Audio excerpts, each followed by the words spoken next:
Hi everyone, welcome back to Pine Hat. I hope you're all doing well. Tonight, we're diving deeper than we've ever gone before. The Gravity Falls Iceberg. If you're not familiar with iceberg charts, the concept is simple. At the top, you have what everyone knows, the surface level. As you go deeper, the water gets darker, the entries get stranger, more obscure, more unsettling. Gravity Falls is the perfect show for an iceberg. Alex Hirsch built layers into every episode. Some took years to uncover. Some might still be hidden. If you're settling in for the night, you're in good hands. This journey will take many hours. If you're here to actively listen, feel free to pause when something interests you. All right, let's begin our descent. The surface of our iceberg contains the basics. If you've watched Gravity Falls even once, you know these things. But even at this level, there are details worth revisiting. Context that enriches everything below. Let's start with what the show is, for anyone who might be new.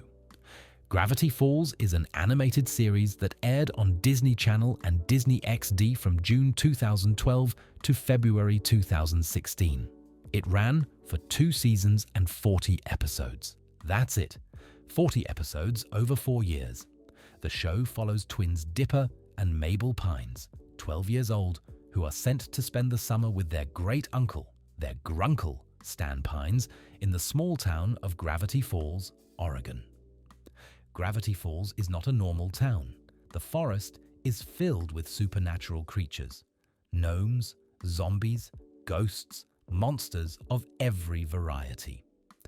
There's something deeply wrong with this place, and Dipper becomes obsessed with figuring out why. He finds a journal in the woods. A mysterious book filled with information about the supernatural creatures of Gravity Falls.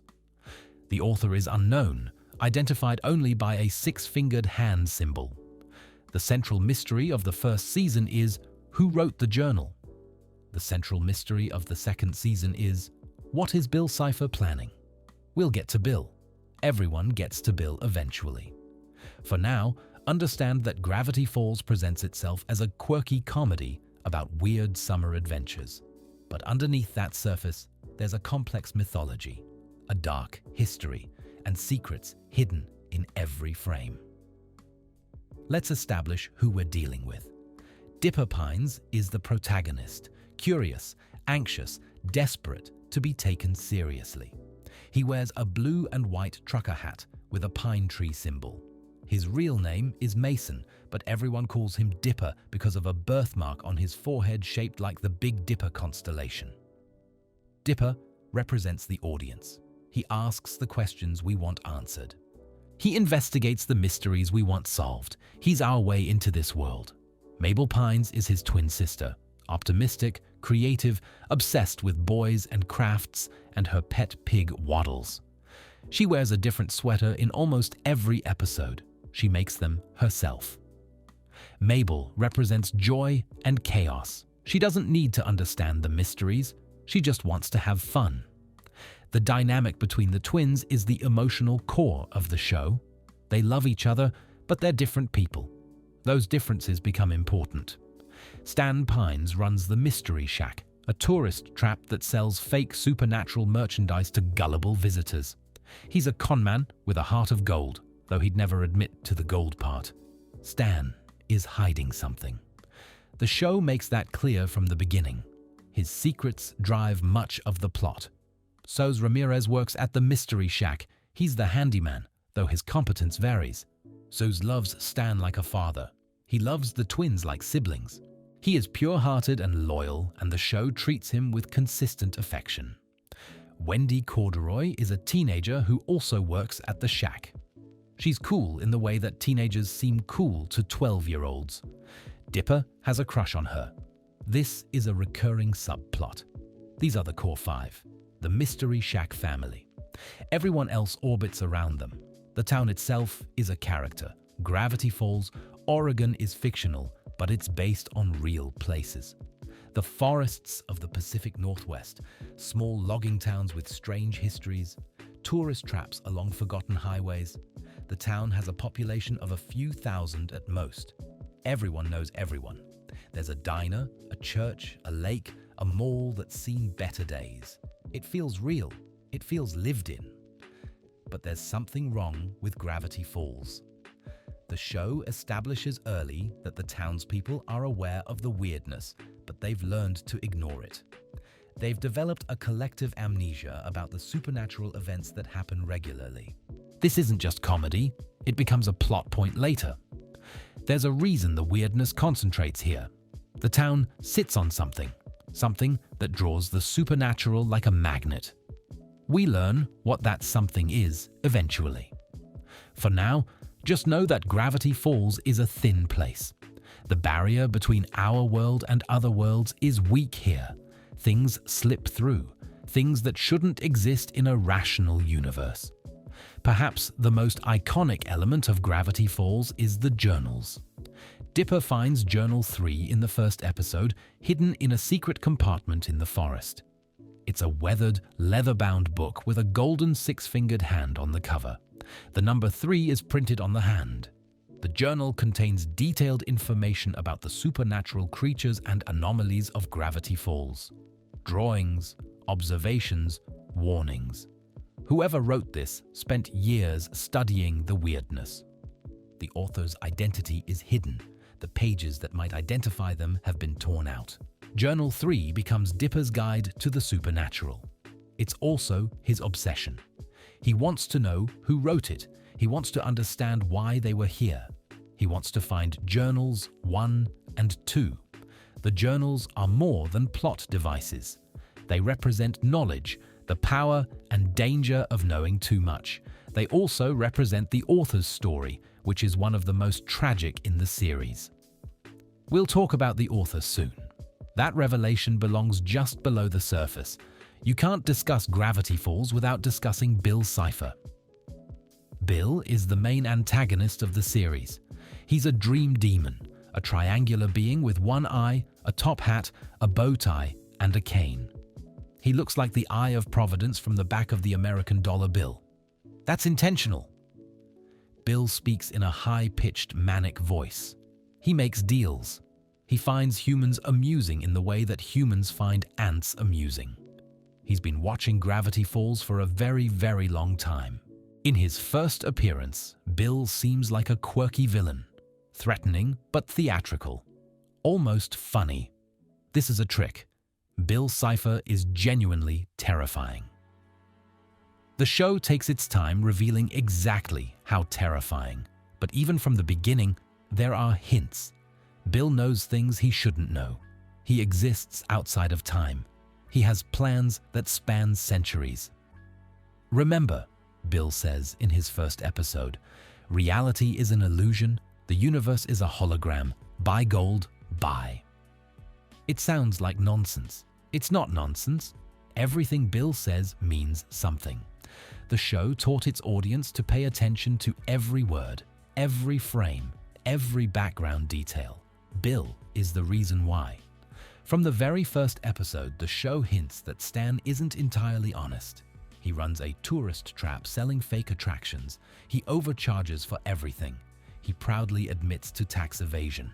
These are played as jokes, but they establish something important. Stan operates outside the law. As the show continues, we learn his criminal history goes much deeper. Stan has been banned from multiple states. He's had dozens of aliases. He's been to prison, possibly multiple times. In one episode, we see a bulletin board of his various mugshots. The show never fully reveals what Stan did during his 30 years alone. We get fragments, running cons, living in his car, crossing the country one step ahead of trouble. This backstory serves the character. Stan's rough edges come from somewhere.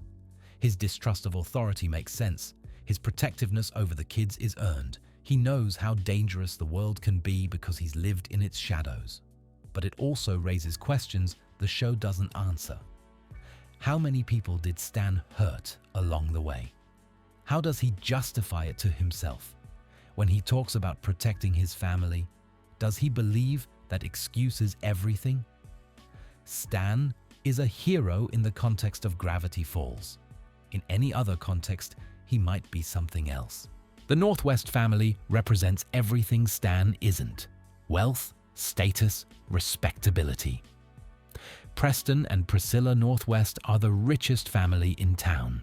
They live in a mansion on the hill. They look down on everyone, especially the Pines family. Their daughter, Pacifica, starts as Mabel's rival. Spoiled, mean, everything Mabel isn't. But the show complicates this. The Northwest fortune is built on lies. The town founder, Nathaniel Northwest, wasn't the hero the family claims. He was a fraud who stole credit from the real founder. The family's entire legacy is a con. More than that, the Northwests made a deal with supernatural forces. They promised to open their mansion to the common people once a generation. They broke that promise. Now their home is haunted by the vengeance of the wronged. Pacifica learns all of this. She has to choose between her family's legacy and doing the right thing. She chooses right. Pacifica's arc is one of the most satisfying in the series. She starts as a stereotype and becomes a person. Her privilege is real, but so is her growth. Mabel wins a pig at the fair. She names him Waddles. He becomes her constant companion. This seems like a simple comedy beat. A girl and her pig, cute merchandise opportunities. But Waddles is more significant than he appears. In The Time Traveler's Pig, Dipper and Mabel fight over using a time machine. Dipper wants to undo an embarrassing moment, but every timeline where Dipper succeeds is a timeline where Mabel never wins Waddles. Dipper has to choose his own happiness or his sister's. He chooses Mabel. He chooses Waddles. The pig represents the show's core value. Family matters more than personal gain. Dipper could have had what he wanted. He gave it up for his sister. Waddles appears throughout the rest of the series. Every time you see him, remember what he cost. Remember what Dipper sacrificed. Connected to Bill is the cipher wheel. This is a circular symbol that appears throughout the series, sometimes prominently, sometimes hidden in the background. It shows Bill's cipher in the center, surrounded by 10 symbols arranged like a clock. Each symbol represents a character. A pine tree for Dipper, a shooting star for Mabel, a question mark for Seuss, and so on. The cipher wheel is clearly important. The show keeps showing it to us, but for most of the series, we don't know what it means. Fan theories about the cipher wheel were extensive. Was it a prophecy? A weapon? A warning? The answer comes in the finale. We'll discuss it when we get deeper into the iceberg. For now, know that the cipher wheel was one of the longest running mysteries in the show, and its resolution is complicated. Between seasons, Disney released a series of short episodes. These are canon. They're part of the official story, but not everyone has seen them. The shorts include Dipper's Guide to the Unexplained Beitash, where Dipper investigates minor mysteries. Mabel's Guide to Life, where Mabel gives advice. Fixin' It with Suze. TV Shorts, Mabel's Scrapbook. These shorts contain hidden codes and clues, just like the main episodes. Some fans skip them, not realizing they're missing pieces of the puzzle. If you want the complete Gravity Falls experience, the shorts matter. Gravity Falls Forest is teeming with supernatural life.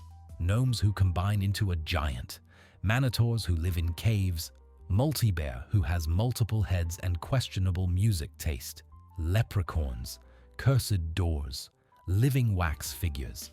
The show introduces new creatures almost every episode. Some are threats, some are neutral, some become allies. What's remarkable is the consistency. Creatures introduced early return later. The gnomes reappear in Weird Mageddon. The multi-bear helps the resistance. The world remembers itself. This creates a sense of living ecosystem.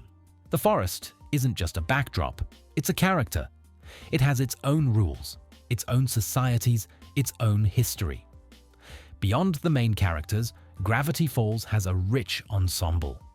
Lazy Susan runs the diner with an eye condition that makes her seem perpetually sleepy. Tyler is the town enthusiast who says "get 'em" at every opportunity. Toby Determined is a failed journalist who never gives up.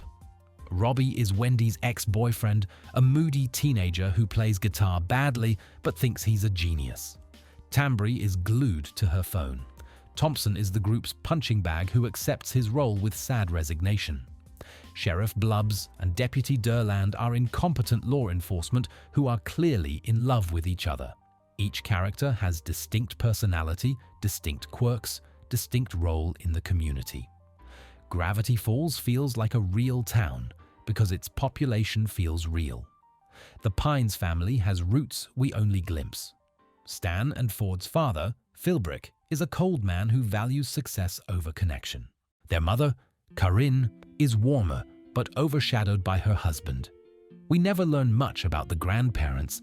We never learn why the family ended up in New Jersey or what their life was like before the twins were born.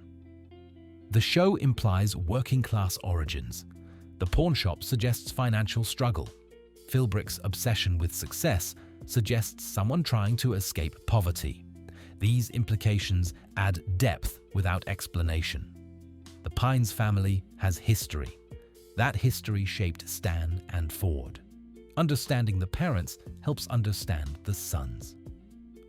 The Mystery Shack is more than a building. It's Stan's creation, a monument to his survival skills, his con man nature, his desperate attempt to maintain a life while secretly saving his brother. The shack reflects Stan. Tacky, deceptive, full of hidden depths. More than it appears. When Gideon takes the shack, he's not just taking property, he's taking Stan's identity. The shack is Stan. Losing it is losing himself. The shack survives Weirdmageddon. It survives everything. Like Stan, it endures through stubbornness and luck. Mabel wins a pig at the fair. She names him Waddles. He becomes her constant companion. This seems like a simple comedy beat. A girl and her pig. Cute merchandise opportunities. But Waddles is more significant than he appears. In The Time Traveler's Pig, Dipper and Mabel fight over using a time machine. Dipper wants to undo an embarrassing moment, but every timeline where Dipper succeeds is a timeline where Mabel never wins Waddles. Dipper has to choose his own happiness or his sister's. He chooses Mabel. He chooses Waddles.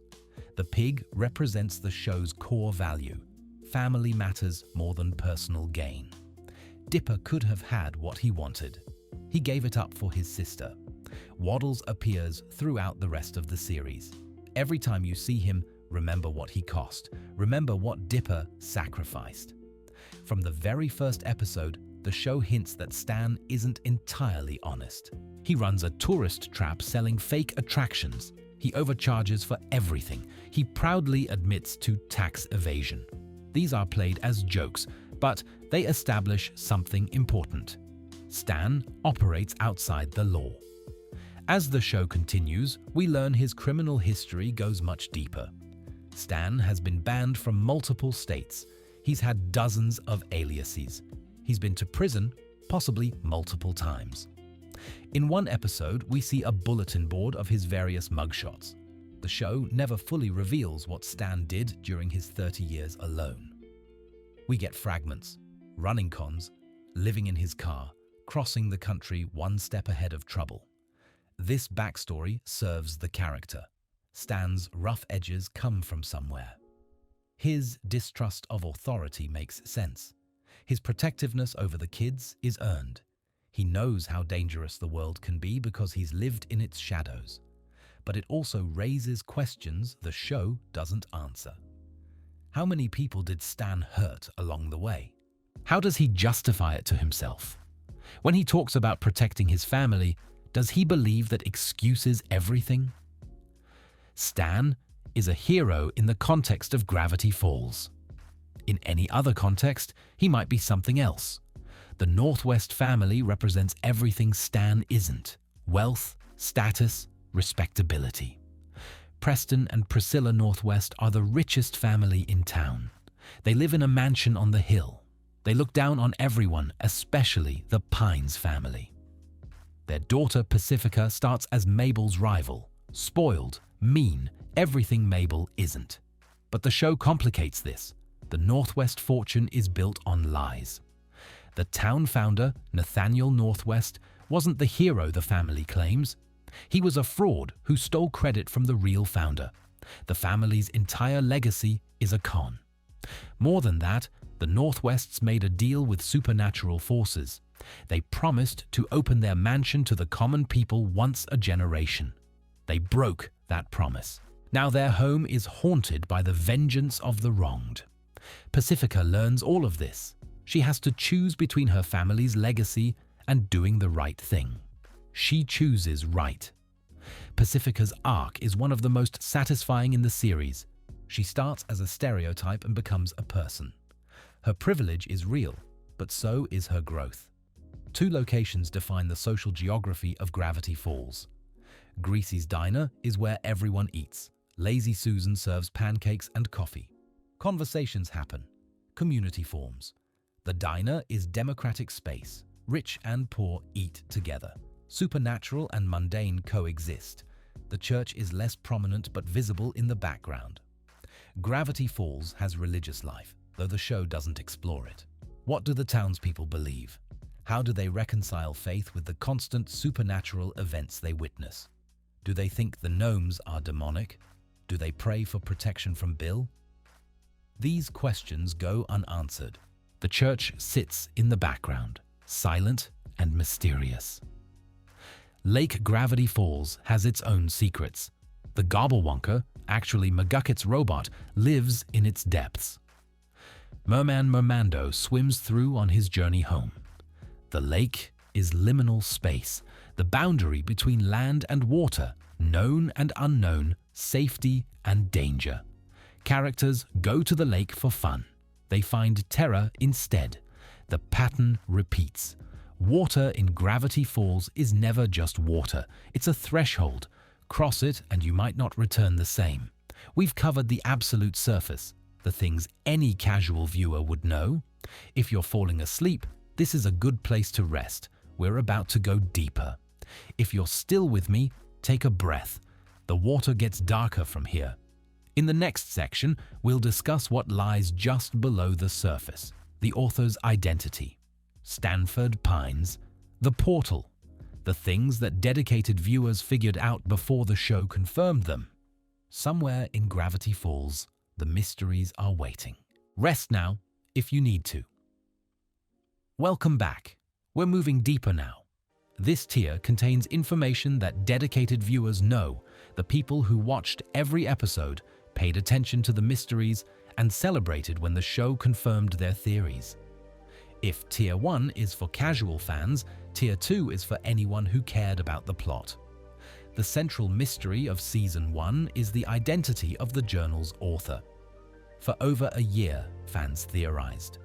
The show dropped hints, the six-fingered hand, the scientific approach to the supernatural, the connection to Stan.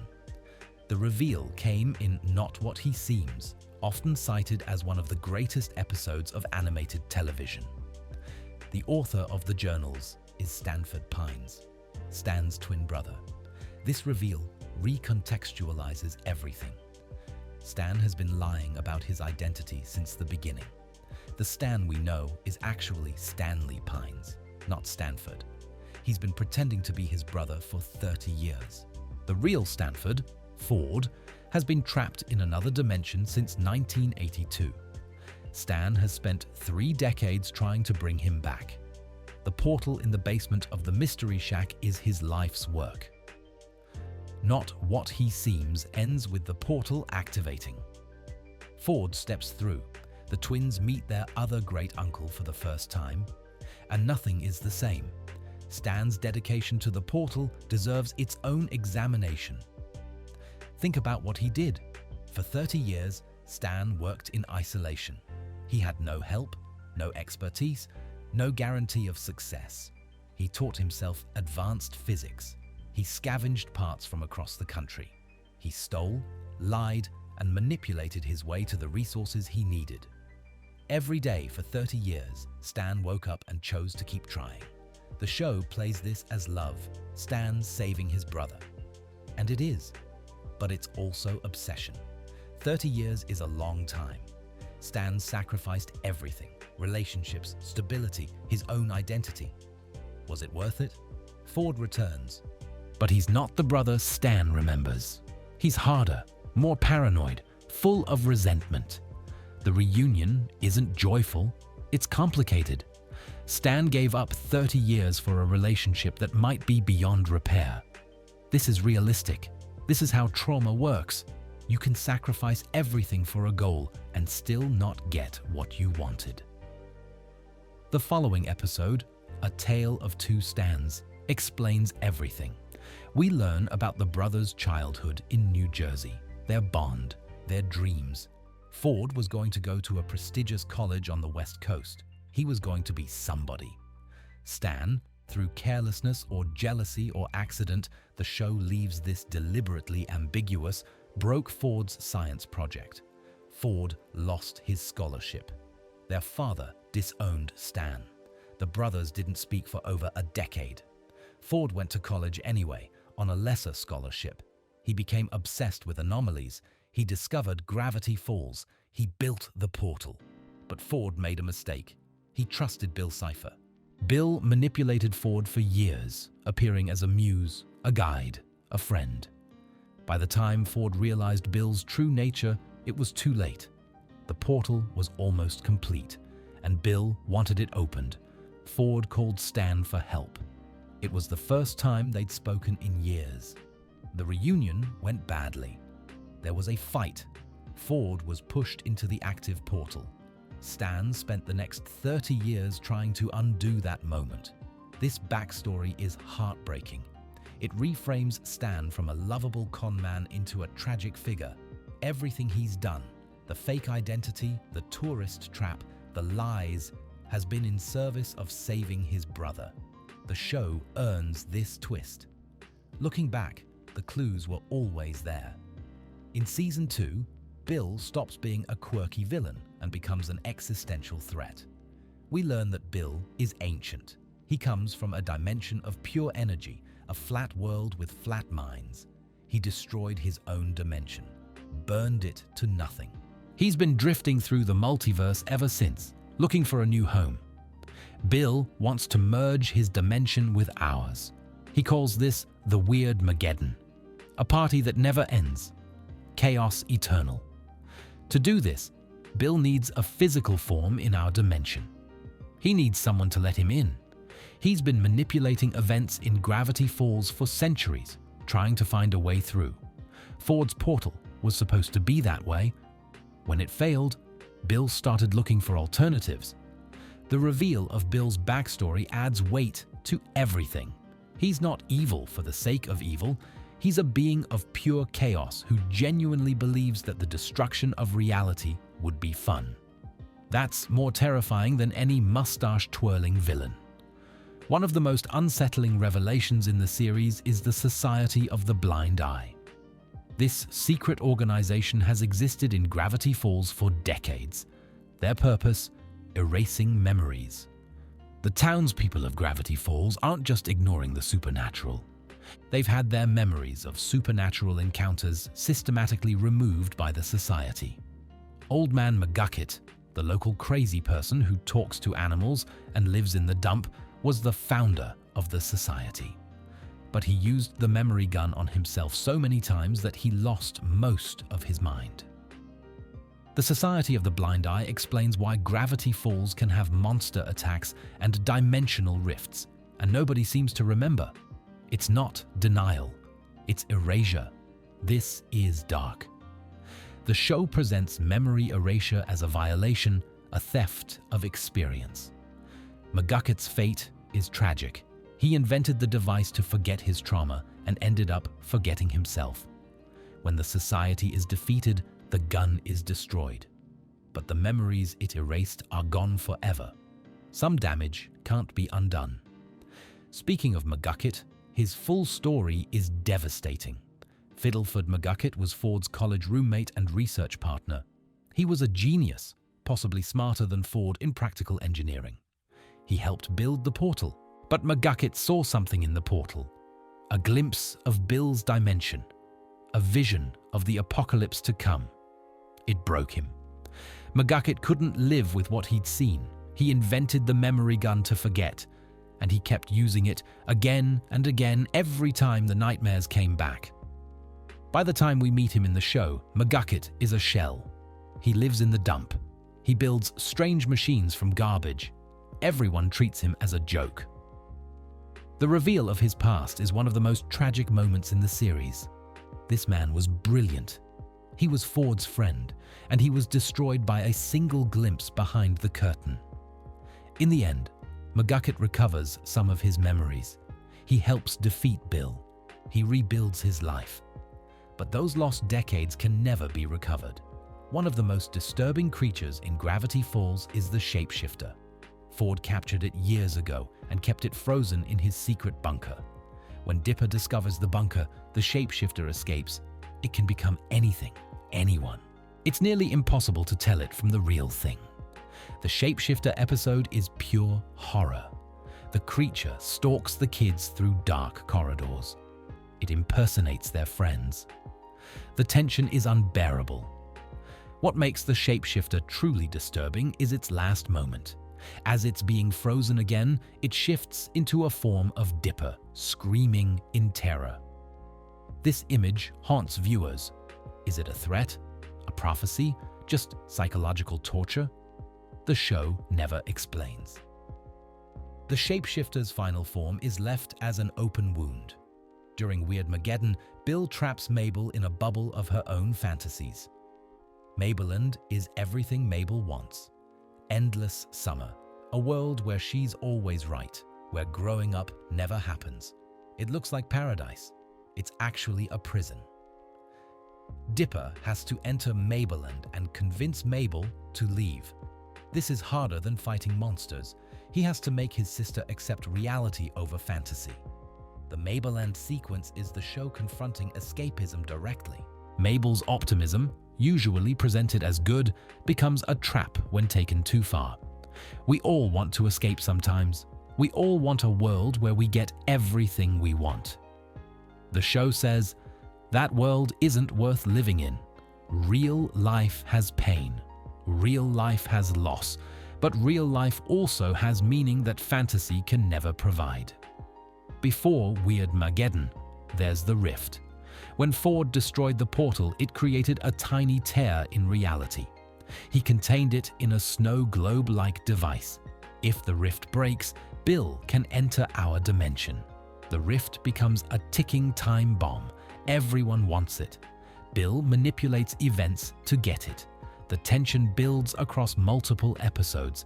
When the rift finally breaks, through Mabel's mistake, through Bill's manipulation, Weirdmageddon begins. The rift represents consequence. Ford's original mistake created a wound that never healed. You can contain damage, but you can't undo it. This episode is crucial to understanding the finale. Ford offers Dipper an apprenticeship.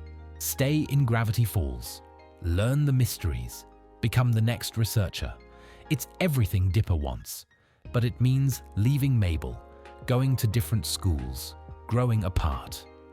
At the same time, Mabel is panicking. She's terrified of the future. She wants summer to last forever. In her fear, Mabel trusts the wrong person. She accidentally gives Bill the rift. This episode is uncomfortable. Mabel makes a catastrophic mistake. The fandom still debates whether the show held her accountable enough. But the episode isn't really about blame. It's about how fear makes us vulnerable. Mabel wasn't evil. She was scared. Bill used that fear.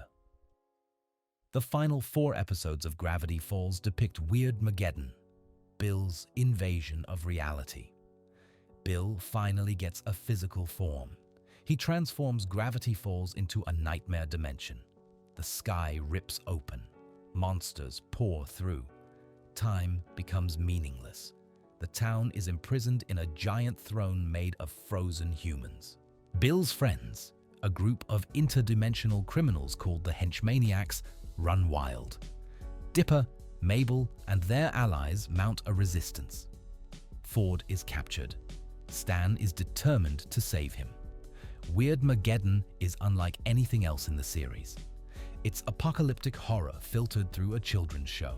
Bill turns a man into a chair. He makes deer teeth grow in wrong directions. He rearranges the faces of his victims for fun. The fact that this aired on Disney Channel is remarkable. During Weirdmageddon, Ford reveals the purpose of the cipher wheel. It's a prophecy and a weapon. If the 10 people represented by the symbols stand in a circle and join hands, they can defeat Bill. The power of their unity, their connection, creates a force that can banish him. In the penultimate episode, They Try, all 10 characters gather. They begin to form the circle, and then Stan and Ford start arguing. Their decades-old resentment boils over. They break the circle. The ritual fails. Bill destroys the wheel. He captures Ford. He's won. This moment is devastating. The heroes had victory in their grasp. They lost it because of human weakness, human stubbornness, human inability to let go of old wounds. It's realistic, it's tragic, and it sets up the true ending. The final defeat of Bill doesn't come from magic or prophecy. It comes from Stan. Ford has a plan. He can erase Bill by erasing the mind that Bill is possessing. But Bill is in Ford's mind. Ford is willing to sacrifice himself. Stan proposes an alternative. He and Ford switch clothes. Bill, arrogant and careless, doesn't notice. Bill enters what he thinks is Ford's mind. It's actually Stan's. And then Dipper shoots Stan with the memory gun. Bill is erased. Completely. Permanently. But so are Stan's memories. All of them. Stan wakes up not knowing who he is, not knowing the twins, not knowing his brother. The man who spent 30 years trying to save Ford has lost everything in the act of saving the world. This is the emotional climax of the series. It's devastating. The show offers a bittersweet resolution. The twins spend their last day of summer helping Stan remember. Mabel's scrapbook triggers his memories. He comes back, slowly. But the moment of loss, the moment when Stan looks at the kids who love him and sees strangers, is unforgettable. We've covered the major plot points, the reveals that dedicated viewers remember. If you're drifting off, this is a good place to rest. The deeper layers require more attention. If you're still with me, we're about to enter murkier waters. Tier 3 contains the hidden codes, the secret messages, the things you'd only know if you were obsessive. Somewhere in Gravity Falls, the mysteries continue. Rest now, if you need to. Welcome back. We're going deeper now. This tier is about what's hidden. Not the plot that the show tells you, but the secrets it buries for you to find. Gravity Falls is one of the most densely coded shows in television history. Alex Hirsch and his team hid messages in every episode. Some were easy. Some required professional cryptography skills to crack. This is where casual viewing ends and investigation begins. Every episode of Gravity Falls ends with a cryptogram, a coded message hidden during the credits. Season 1 uses the Caesar cipher, a simple substitution where each letter is shifted by a fixed number. The shift is 3 positions. A becomes D, B becomes E, and so on. Season 2 switches to more complex ciphers. The Atbash cipher, where A becomes Z, B becomes Y. The A1Z26 cipher, where letters become numbers. Later episodes use the Visionaire cipher, which requires a keyword to decode. These endcard messages range from silly to ominous. Some are jokes. Puberty is the greatest mystery of all. Some are hints about future episodes. Search for the blind eye. Some are deeply unsettling. Reverse the ciphers. Trust no one. Dedicated fans decoded these in real time as episodes aired. Online communities formed around the puzzles. It became a collaborative effort, thousands of people working together to unlock the show's secrets. As the show progressed, the codes became harder. Season 1 used Caesar ciphers, simple substitution. A child could learn to decode them with practice. This was intentional. Hirsch wanted the puzzles accessible. Season 2 introduced Atbash, where the alphabet is reversed. A becomes Z, B becomes Y. Still not difficult, but requiring a different approach. Then came Visionaire. This cipher uses a keyword. Without the keyword, the message is nearly impossible to crack. How did fans find the keywords? Through other clues, background symbols, spoken dialogue, hidden in plain sight. The keyword for one episode's cipher was whittle, another was cursed. The keywords themselves were part of the puzzle. This escalation mirrors the show's themes. The deeper you go, the more effort is required. Knowledge isn't given freely. It must be earned. The opening theme of Gravity Falls contains a backwards message. If you reverse the audio of the theme song's whisper, you hear, "I'm still here." In later seasons, this changes. Different messages appear. Switch A with B. 26 letters. Clues to the ciphers being used. The whispers establish that nothing in Gravity Falls is accidental. Every element has been considered. Even the theme song is hiding something. Bill's cipher doesn't officially appear until the 19th episode, Dreamscaperers. But he's been there since the beginning. Go back and watch the early episodes carefully. Bill appears in the background constantly. A triangular shape in the window, a shadow on the wall, a figure in the trees. The opening theme shows Bill prominently. There's a split-second flash of him surrounded by fire. His image appears on the wheel in the credits. The show was telling us about the main villain from the very first episode. It just did it silently, in the margins, waiting for us to notice. This kind of foreshadowing rewards rewatching. Once you know Bill exists, you see him everywhere. Before, not what he seems, the show dropped dozens of hints about the author's identity. The 6 fingers on the journal's symbol, Stan's furtive behavior around the vending machine, the fact that Stan has a room in the shack he never lets anyone enter. In one early episode, Dipper finds glasses that look exactly like Ford's. In another, there's a brief glimpse of Stan looking at old photographs with 2 people who look identical. Some fans figured it out. They theorized that Stan had a twin.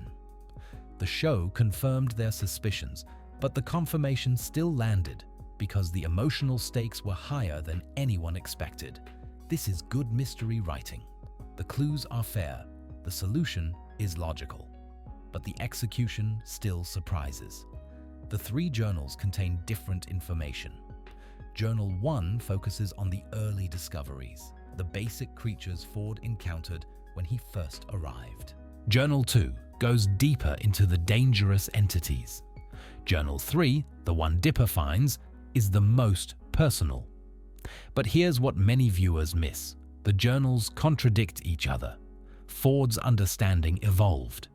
Early entries in Journal 1 contain theories he later disproved. The journals show a mind learning, changing, making mistakes. This is realistic. Real research is messy. Real scientists get things wrong before they get them right. The journals aren't holy texts, they're working documents. Dipper sometimes treats the journal as infallible. He learns, painfully, that it's not. The Mystery Shack has more rooms than it should. Beyond the gift shop, beyond the living quarters, there are secret spaces. The bunker with the shapeshifter, the portal room in the basement, hidden passages between walls. Some of these are shown, some are only implied. In background shots, doors appear that we never see opened. Windows visible from outside don't match the interior layout. The geometry doesn't quite work. Is this intentional or animation error? With Gravity Falls, you can never be sure. Fans have mapped the Mystery Shack's layout. The maps don't add up. There are spaces unaccounted for, rooms that might exist hidden even from us.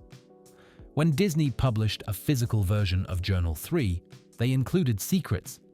Some pages contain invisible ink messages, readable only under blacklight. These messages expand the lore, provide commentary from multiple characters, and include additional codes. One message, written by Bill, reads, "Happy now, Ariel." This is a reference to a fan named Ariel who was known in the community for theorizing about the journals. Alex Hirsch put her name in the official book as an acknowledgement.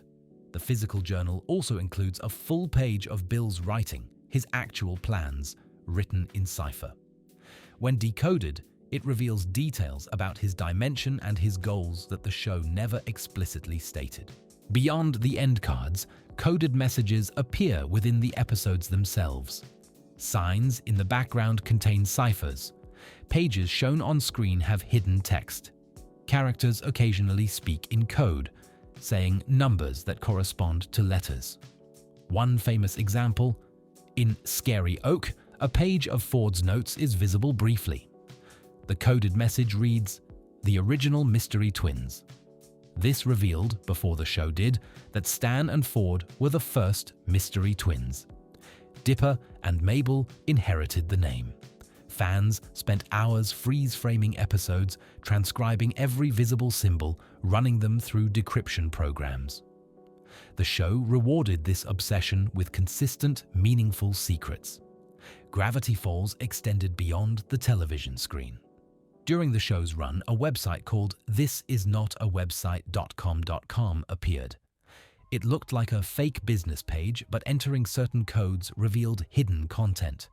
The codes came from episodes, symbols, numbers, phrases hidden in the backgrounds. When entered correctly, the website unlocked documents, images, and audio files that expanded the story. One audio file features Bill speaking directly to the viewer. "Did you miss me? Don't worry, I've been watching you this whole time." These ARGs, alternate reality games, blurred the line between fiction and reality. Fans weren't just watching Gravity Falls, they were participating in it. During the show's run, fans who decoded certain difficult ciphers could email their solutions to a special address. Those who succeeded received personalized responses. Sometimes these were simple congratulations. Sometimes they contained additional puzzles, leading to more secrets. One particularly elaborate chain led to an unreleased image, concept art showing a character in a form never seen in the show. These email interactions created a sense of direct contact with the creators. You weren't just watching Gravity Falls. You were playing a game with the people who made it. Stan's car has a license plate. The plate has changed across different episodes. In some episodes, it reads STNLYMBL, Stanley Mobile. In others, it's different. The inconsistency seems like an error, but some fans believe it's intentional. A hint about alternate timelines. Evidence that small details in Gravity Falls aren't consistent because reality itself isn't consistent. This might be reading too much into animation errors, or it might be another layer of the puzzle. The show has trained us to look for meaning everywhere. Beyond the theme song whispers, other audio in Gravity Falls contains hidden content. Slow down certain songs and you hear additional lyrics. Reverse specific sound effects and you get words. One particularly unsettling example. During Bill's first episode, there's ambient music in the background. Reversed, it contains Bill laughing and saying, "I'm watching you." The audio team at Gravity Falls treated sound as another canvas for secrets. Nothing was accidental. Every choice was deliberate. In the finale, as Bill's cipher is being erased, he says something strange. Played backwards, his final words are, "AXOLOTL, my time has come to burn. I invoke the ancient power that I may return." The axolotl is a real animal, a salamander with regenerative abilities. But in Gravity Falls lore, the axolotl seems to be something more. A cosmic entity, perhaps the being who created Bill's dimension. Perhaps something that governs the multiverse. In the Gravity Falls Lost Legends graphic novel, the axolotl appears. When asked about Bill's fate, it speaks in a riddle. 60 degrees that come in threes, watches from within birch trees, saw his own dimension burn, misses home and can't return, says he's happy, he's a liar, blame the arson for the fire, If he wants to shirk the blame, he'll have to invoke my name. One way to absolve his crime. A different form. A different time. This implies Bill might not be truly dead. He could return, in a different form, in a different time. The axolotl represents a layer of cosmic mythology that the show barely scratches. Bill isn't the biggest thing in the universe. There are rules even he must follow. There are beings even he fears. The cipher wheel isn't just a list of characters. It's a diagram with specific positioning. Each symbol has meaning beyond the person it represents. The pine tree isn't just Dipper. It's curiosity, growth, nature. The shooting star isn't just Mabel. It's wishes, hope, brilliance. The arrangement matters too. Characters opposite each other on the wheel have thematic connections. Dipper, the pine tree, is opposite the llama, Pacifica, representing wealth versus nature, privilege versus everyman. Some fans have mapped the wheel to astrological signs, to alchemical symbols, to sacred geometry.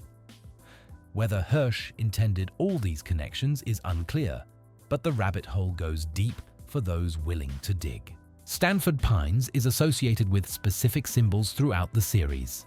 The six-fingered hand, obviously, but also the symbol on his jacket, a crescent moon shape that appears in alchemical and occult imagery. Ford's relationship with symbols goes deeper. His work involved cataloging supernatural entities, and he developed his own symbolic language to categorize them. Pages from the journals show his system, a way of notating danger level, intelligence, dimension of origin. This symbolic system appears in the show but is never explained. Fans have reconstructed portions of it from visible pages, but a complete translation doesn't exist. It's possible the system contains additional hidden messages waiting for someone to crack the code. In 2016, after the show ended, Alex Hirsch launched a real-world treasure hunt. He created 3 Bill Cipher statues and hid them in forests around the world, in Oregon, Russia, and Japan. He released coded clues for fans to find them. The Oregon statue was discovered first, hidden in a forest near Reedsport. Fans who found it discovered a time capsule buried beneath it, containing personal items from Alex Hirsch and mementos from the show's production.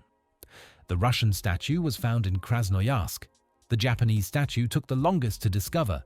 These statues exist right now in the real world. Bill Cipher is out there, standing in the woods, waiting. The treasure hunt blurred reality and fiction completely. Gravity Falls fans weren't just viewers anymore. They were participants in a mythology that extended into their actual lives. Stan has a tattoo of a symbol on his back. It matches the symbol on the portal. This symbol appears throughout the series in various forms. It's clearly important, but the show never fully explains what it represents. Some theories connect it to Bill Cipher's wheel. Others link it to Ford's research into dimensional boundaries. Some fans believe it's a symbol of protection, a ward against Bill's influence. The tattoo also raises questions about Stan's past. When did he get it? Why? What did he know about the portal before Ford called him? The show suggests Stan spent years researching how to reactivate the portal. That research might have taken him to strange places, introduced him to strange people. The tattoo might be a souvenir of that journey. We never learn the full story. We've descended through the hidden layer, the codes and ciphers that most viewers never see. If you're falling asleep, this is a good place to rest. The deeper tiers require different kinds of attention. If you're still with me, we're moving into stranger territory. Tier 4 contains the production secrets, the things that happened behind the scenes, the choices that shaped the show we got. Somewhere in Gravity Falls, there's always another layer. Rest now if you need to. Welcome back. We've moved beyond what's in the show. Now we're looking at how the show was made, the decisions, the conflicts, the compromises. The Gravity Falls we got isn't the only Gravity Falls that could have existed. This tier contains what happened behind the scenes. Gravity Falls began as a drawing. Alex Hirsch, fresh out of Cal Arts, sketched two kids standing in front of a mysterious forest. He based them on himself and his twin sister, Ariel. The dynamic, one obsessive and anxious, one cheerful and creative, came directly from his childhood. The Mystery Shack was inspired by real tourist traps Hirsch visited as a child, the confusion and boredom of family road trips, the weird attractions in small towns that seemed both magical and sad. Hirsch pitched Gravity Falls to Disney in 2010. He was 25 years old. He'd worked on the marvelous misadventures of Flapjack and Fish Hooks, but this was his first show. Disney bought it. They gave him a budget and a team. And then the work began. A pilot episode exists that differs significantly from the final show.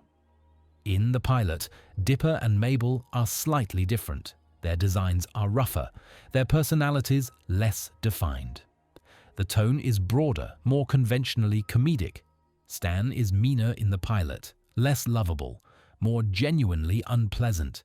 The pilot was never aired. It served its purpose, convincing Disney to greenlight the series, and was then revised extensively. Watching the pilot is strange.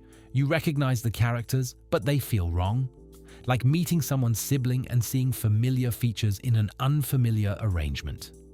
The show we got is better, but the pilot shows how Gravity Falls could have been different, how close we came to a lesser version. Gravity Falls' animation quality improved dramatically across its run. Early Season 1 episodes are good, later episodes are stunning. The budget increased as the show proved successful. The team grew more confident and more skilled. Compare the animation in Tourist Trapped to Weirdmageddon. The difference is remarkable. Backgrounds are more detailed, movement is more fluid. The visual storytelling is more sophisticated. This evolution happened gradually. Each episode pushed a little further. By the end, Gravity Falls was one of the best-looking shows on television. Voice recording for Gravity Falls was unusual. Most animated shows record actors separately. One person reads their lines alone, then another. The performances are stitched together in editing. Gravity Falls often recorded actors together. Kristen Schaal and Jason Ritter performed many scenes as a duo, playing off each other's energy. This created more natural sibling dynamics, the overlap in their dialogue, the interruptions, the shared rhythms of people who've spent their whole lives together. You can hear the difference. Dipper and Mabel's conversations feel real in a way many animated sibling relationships don't. Working with Disney meant working within restrictions. Hirsch has spoken openly about the battles he fought to keep Gravity Falls dark. Disney wanted the show safer, lighter, more appropriate for their brand. Some things Hirsch won. The horror elements stayed. Bill Cipher remained terrifying. The emotional stakes remained high. Some things Hirsch lost. A planned plotline about Stan having a past romantic relationship was cut. Certain words couldn't be used. Certain implications had to be buried in subtext. One famous example: the characters of Sheriff Blubbs and Deputy Durland were written as a romantic couple. Disney wouldn't allow this to be explicit. Hirsch wrote around the restriction, making their relationship obvious without stating it. In the finale, Blubbs and Durland finally hold hands on screen. It's a small moment, but it was a victory years in the making. Several characters evolved significantly during development. Mabel was originally more cynical. Early sketches show her as sarcastic and withdrawn. Hirsch's sister convinced him to make Mabel more optimistic, more like the real Ariel. Bill Cipher went through many designs. The triangular shape was consistent, but his details changed. Early versions had him more mechanical, almost robotic. The final design, with his brick texture and period accessories, came later. Pacifica Northwest was planned as a one-off rival character. Fan response was so positive that she became recurring, then complex, then arguably the most developed side character in the show. Wendy was originally a more significant love interest for Dipper. As the show developed, Hirsch pulled back on this, feeling it distracted from the main mysteries. The crush remains, but is resolved quietly, maturely. The ending of Gravity Falls changed during production. Original plans had more casualties. Characters who survived in the final version were meant to die. The tone was even darker than what aired. Disney pushed back. Hirsch compromised. The result is the ending we have, bittersweet but hopeful. Some fans feel the finale was too happy. Others appreciate that the show ended on warmth rather than devastation. Both reactions are valid. Hirsch has said he has mixed feelings about the compromises. The ending he wanted might have been too much, but the ending he got might have been too little. This tension between the darkness the story demanded and the hope the network required defines much of Gravity Falls. Not everything made it to screen. A planned episode about Mabel dealing with the fact that she and Dipper would attend different high schools was cut. It would have been one of the most emotionally intense episodes, but time constraints made it impossible. An episode focusing entirely on Ford's time in the multiverse existed in outline form. It would have shown the dimension where Bill came from, the nightmare realm, in detail. Budget and scheduling prevented it. A storyline about the origins of the Society of the Blind Eye was planned but condensed. McGucket's descent into madness was meant to be shown in more detail. These cut elements exist in notes and interviews. They're part of Gravity Falls' expanded universe, canon adjacent, real but unseen. Some completed scenes were cut from final episodes. Extended versions of certain episodes exist, longer cuts that were trimmed for time or content. These scenes sometimes appear at conventions or in special features. One deleted scene shows Stan having a nightmare about failing Ford. The scene was considered too emotionally intense for the episode's placement in the season. Another cutscene expanded on Ford's multiverse adventures. It was removed because it raised questions the show wasn't ready to answer. These deleted scenes are out there. Some have leaked online. Others remain in Disney's vault, unseen by the public. The animation crew hid their signatures throughout the show. Background artists included small self-portraits in crowd scenes.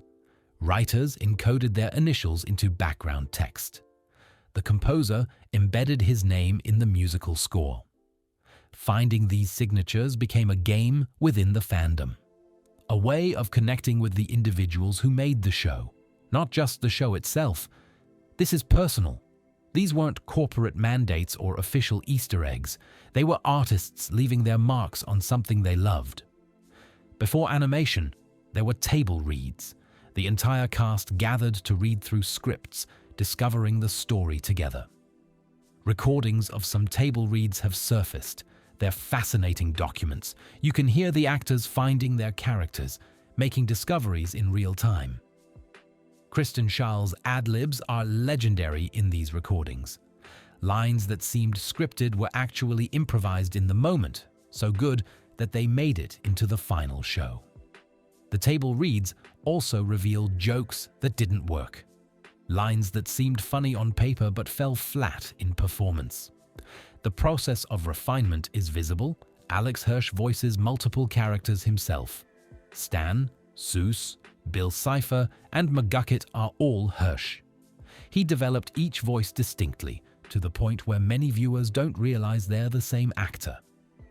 Hirsch has said that voicing Bill was transformative. He would get into a different headspace, become more manic, more cruel. Recording Bill's lines left him exhausted. Kristen Schaal, who voices Mabel, often improvised. Many of Mabel's best lines came from Schaal going off script. Hirsch encouraged this, knowing Schaal understood the character. Jason Ritter, who voices Dipper, brought vulnerability to the role. He recorded many emotional scenes multiple times, searching for the exact right tone. The voice cast became a family. They've spoken about missing Gravity Falls, about wishing the show had continued. Their attachment to the characters was genuine. Gravity Falls ended not because of cancellation, but because Hirsch chose to end it. This is unusual. Networks wanted more. The show was profitable, acclaimed, beloved. Disney would have funded season 3, 4 more. Hirsch said no. He had told the story he wanted to tell. Extending it would have diluted it. The mystery had a solution. The arcs had conclusions. More episodes would mean filler, padding, the slow decline that plagues so many shows. It was a brave choice. It meant less money, less fame, fewer opportunities, but it meant the show remained pure. Gravity Falls ended on its own terms.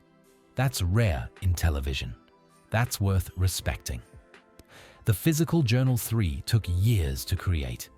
Hirsch worked with the publisher, Disney Press, to ensure authenticity. The book couldn't just be a prop reproduction, it had to contain new content, hidden secrets, things fans hadn't seen. The invisible ink was Hirsch's idea. He wanted the book to feel like a real artifact, something you had to investigate, not just read. The book includes handwritten notes from Ford, Bill, and others. The handwriting is authentic. Different characters have different styles, different inks, different levels of deterioration. Production took longer than expected. The details mattered. Every page went through multiple revisions. The result is one of the most detailed TV tie-in books ever produced. It's a work of art in itself. Gravity Falls is autobiographical in ways the show never makes explicit. Hirsch has spoken about his relationship with his twin sister. The bond, the separation as they grew older, the fear that growing up means growing apart. That's all in the show. He's also spoken about his grandfather, Stan Cohen, who inspired Grunkle Stan. A complicated man, loving but difficult, full of secrets. The themes of family, memory, and identity in Gravity Falls come from Hirsch's real life. He put his fears and hopes into the show. That's why it resonates. The supernatural elements are fun, but the emotional core is universal. Everyone grows up. Everyone fears losing the people they love. Everyone has family members who are hard to understand. Gravity Falls changed what was possible in children's animation. Before Gravity Falls, serialized mysteries in cartoons were rare. Shows had continuity, but not complexity. Not puzzles that required active participation to solve. After Gravity Falls, shows like Steven Universe, Amphibia, and The Owl House pushed further into serialized storytelling. They trusted audiences to pay attention, to remember, to theorize. The culture of animation fandom changed too. Gravity Falls proved that young audiences wanted depth, not just entertainment. They wanted to work for their stories. This legacy continues. Gravity Falls is a touchstone. New creators cite it as an inspiration. Its influence echoes through everything that came after. We've looked behind the curtain, the human decisions that shaped the show. If you're falling asleep, this is a good place to rest. The deeper tiers become more speculative. If you're still with me, we're approaching Tier 5. The theories, the interpretations, the things the show never confirms but fans believe. Somewhere in Gravity Falls, the truth is waiting. Rest now if you need to. Welcome back. We're deep now. This tier contains theories, things the show suggests but never confirms. Interpretations that change how you see everything. Some of these are widely accepted. Some are controversial. All of them are worth considering. The most persistent theory in the fandom. Bill's final words, reversed, invoke the axolotl. The axolotl's riddle suggests Bill can return in a different form, a different time. The statue hunt confirmed Bill has a presence in the real world. The statues exist. They're physical objects you can touch. In the finale, when Stan's memory is erased, Bill is destroyed inside Stan's mind. But Bill isn't a physical being. He's a dream demon. Can a dream truly die? Some fans believe Bill is dormant, not dead, waiting. The weirdness of Gravity Falls continues. The show ends with Ford and Stan sailing to investigate new anomalies. Whatever attracted the supernatural to Gravity Falls in the first place hasn't changed. Bill might be gone. Bill might be sleeping. Bill might be watching right now from inside a dream you haven't had yet. The show refuses to give us certainty. That ambiguity is intentional. We see Bill as a triangle, but is that his real shape? Bill can change form within dreams. He becomes larger, smaller, more monstrous. The triangle with the top hat is just the form he prefers. Some theories suggest Bill's true form is incomprehensible. The triangle is a simplified projection, the only shape our minds can process. In his own dimension, before he destroyed it, Bill might have been something entirely different. The two-dimensional being who yearned for three-dimensional existence might have once been something beyond dimension entirely. The show drops hints. Bill's shadow sometimes has too many sides. His reflection doesn't quite match his appearance. These could be animation errors. They could be clues. Time Baby and Bill seem to be enemies. In the future timeline, Time Baby rules with absolute authority. Bill represents chaos that threatens that order. They should be natural antagonists. But some fans have noted strange parallels. Both are ancient. Both have reality-warping powers.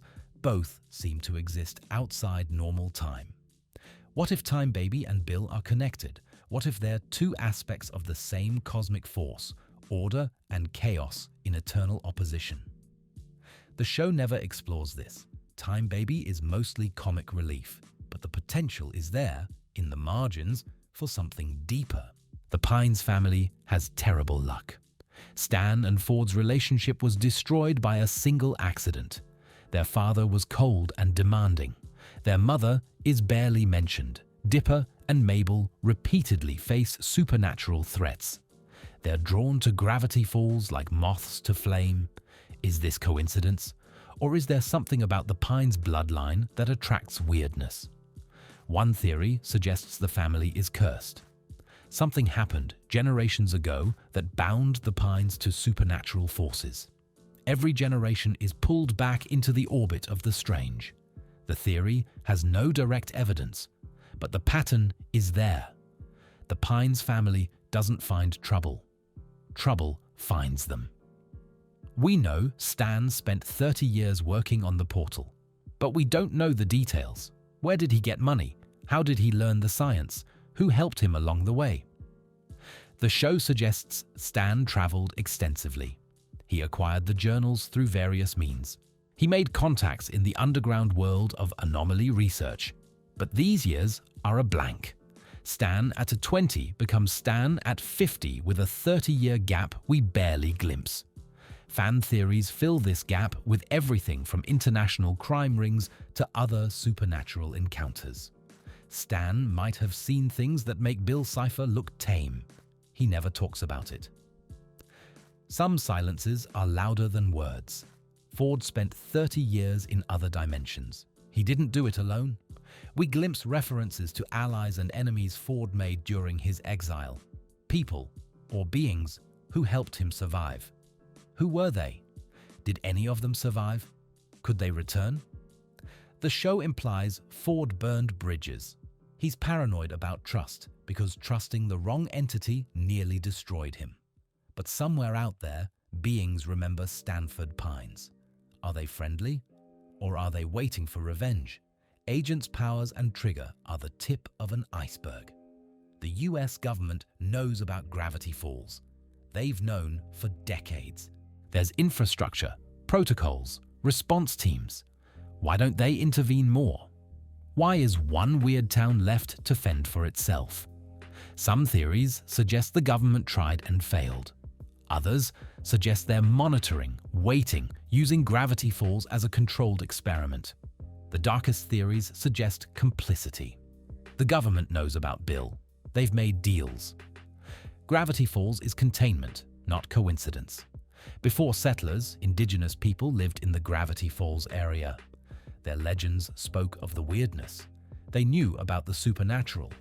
They had their own relationships with the forces in the forest. What happened to them? Where did their knowledge go? Do any descendants remain, keeping ancient secrets? The show doesn't explore this, but the implication is that the weirdness predates everyone we meet. The problems of Gravity Falls aren't new. They're eternal. The unicorn in The Last Mabelcorn is presented as a jerk, a gatekeeper using purity standards to avoid helping people.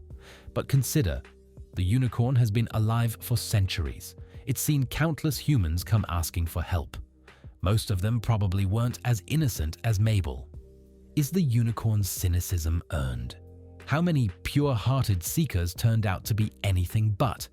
The unicorn might not be a villain. It might be exhausted, tired of being exploited, tired of being judged, tired of the endless parade of humans who want something for nothing. In the Mystery Shack, there's a height chart showing how tall Dipper and Mabel are. The marks change between episodes. Sometimes Dipper is taller, sometimes Mabel. The inconsistency seems like an error, but some fans believe it's intentional. Time in Gravity Falls is unstable. The twins are growing, but not linearly. Their heights fluctuate because their timeline fluctuates. Is Gravity Falls slowly unsticking from normal time? Are the residents aging irregularly without noticing? The height chart might be a subtle warning that reality itself is breaking down. A massive, fan-created alternate universe explores what would happen if Bill survived by possessing Dipper instead of being erased. This isn't canon. It's fan theory turned collaborative fiction, but it's so extensive, so detailed, that it deserves mention. In the Transcendence AU, Dipper becomes a demon. He retains his human memories but gains Bill's power. The stories explore what this means for Dipper, for Mabel, for the nature of good and evil. Thousands of fans have contributed to this universe. It has its own wiki, its own artists, its own traditions. The Transcendence. AU represents how deeply Gravity Falls affected its audience. Fans didn't just consume the show, they extended it, explored it, made it their own, a controversial interpretation. Some fans argue that Mabel's selfishness drives the plot more than Bill's machinations. Her desire to keep Summer going, to stop time, to prevent change, mirrors Bill's desire to freeze the universe in eternal chaos. In Dipper and Mabel versus the Future, Mabel makes a choice that directly enables Weirdmageddon. She's tricked, yes, but she's vulnerable to the trick because she can't accept growing up. This theory doesn't claim Mabel is evil. It claims she's a more complex character than she appears. Her optimism has a shadow side, denial. Her love has a shadow side, possession. The show itself seems aware of this tension. Mabel's arc in Season 2 is about learning to let go, but some fans feel the show lets her off too easily, that her actions have fewer consequences than they should. Is Mabel an antagonist? No. Is she purely heroic? Also no. The truth is more complicated. Gravity Falls takes trauma seriously, more seriously than most children's shows. Ford's PTSD from his multiverse exile, McGucket's mental deterioration, Stan's decades of isolation and identity loss. These aren't played for comedy. They're presented as real consequences of supernatural exposure. The characters are damaged, and the damage matters. The show suggests that encountering the impossible has a cost. You can't look behind the curtain and come back unchanged. This is mature storytelling. It respects the audience enough to show that adventure has consequences. That being a hero hurts. Wendy Corduroy is a supporting character, but her arc is interesting. She starts as a cool teenager, an object of Dipper's crush. As the show progresses, she becomes more. A leader during Weirdmageddon, a friend to both twins, a person with her own struggles. Wendy's family is broken. Her mother died. Her father is well-meaning but emotionally unavailable. She's raising herself while maintaining a facade of effortless cool. The show ends with Wendy giving Dipper a letter. See you next summer. What happens to Wendy after the show? Does she escape gravity falls? Does she become like her father, stuck in a small town, unable to leave? Or does she find her own path? We never find out. But the question lingers. If Ford explored multiple dimensions, those dimensions still exist. We glimpse some of them. The nightmare realm, the dimension with the giant heads, various bizarre landscapes. But the show implies there are infinite more. Infinite versions of reality, infinite possibilities. Do other versions of the Pines family exist? In some dimension, did Ford never build the portal? Did Bill never fall? Did everyone get a happy ending? The multiverse in Gravity Falls isn't just a plot device. It's a philosophical statement.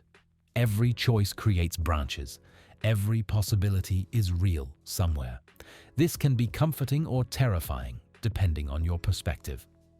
An older theory, less popular now, but still interesting.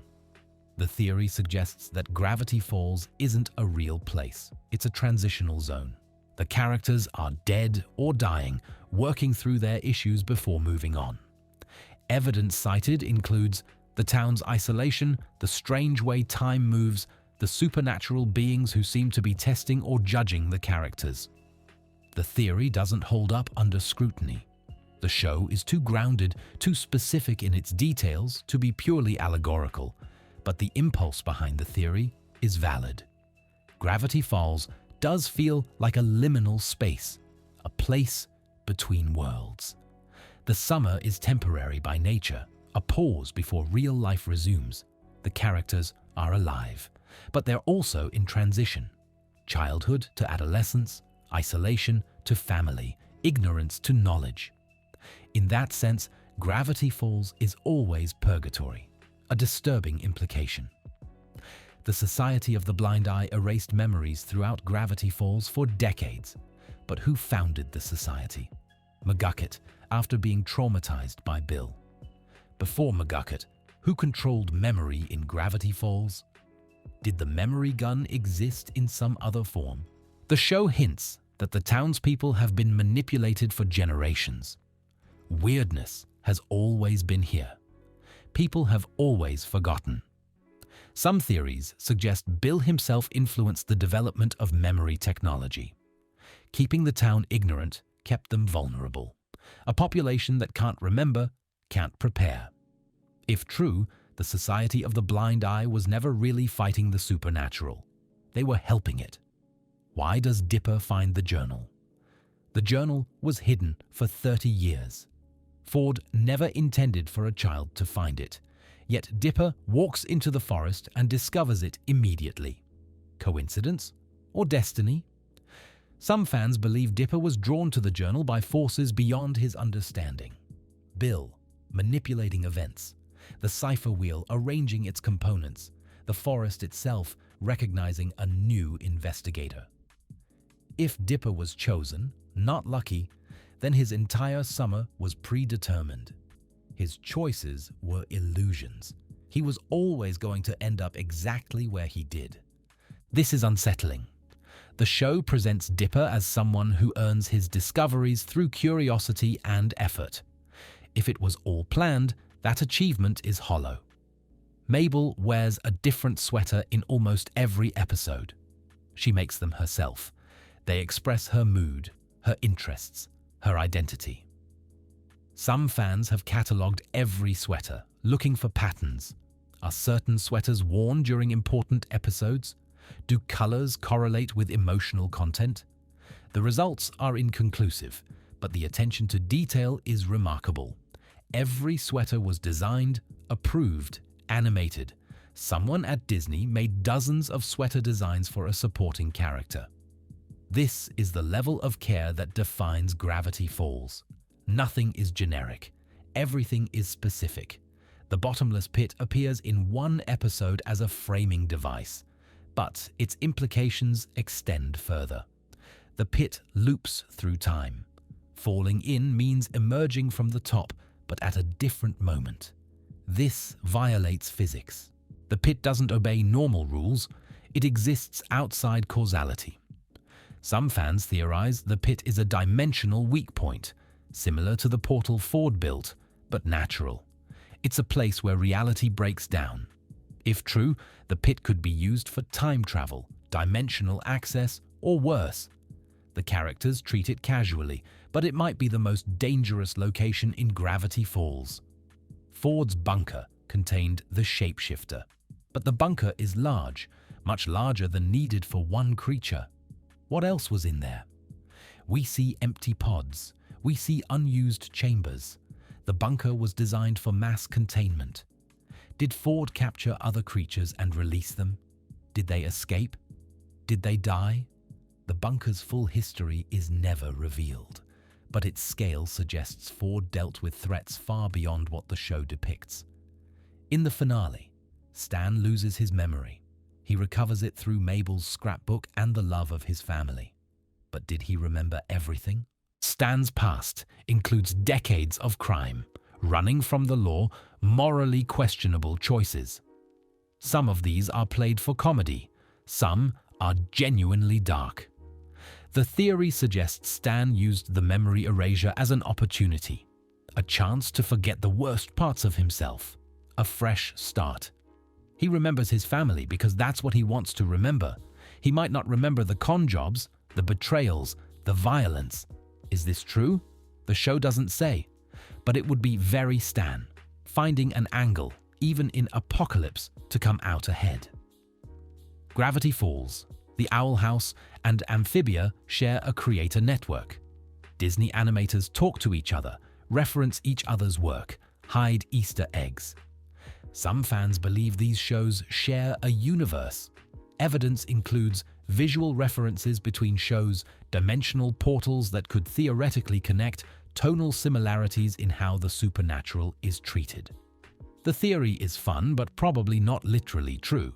The shows are connected by influence, not by canon. Still, the idea that Bill Cipher's defeat in Gravity Falls opened dimensional pathways that allowed for the events of other shows is appealing. A multiverse of Disney cartoons, all shaped by a triangle demon's fall. We know Ford worked with Bill. Bill appeared to him as a muse, guided his research, helped him build the portal. But was there a formal deal? Bill makes deals. That's his nature. He grants wishes in exchange for something, usually possession or access. The show never explicitly shows Ford making a deal, but it also never shows how their relationship began. Bill just appeared, offering knowledge, asking for nothing. That's not how Bill works. Some fans believe Ford made a deal and doesn't remember. Bill erased the memory or obscured it, or made Ford believe it was his own idea. This would explain Ford's guilt and paranoia. Not just that he trusted Bill, but that he gave Bill something. Something he can't get back. A fringe theory connecting the cipher wheel to real-world conspiracy theories.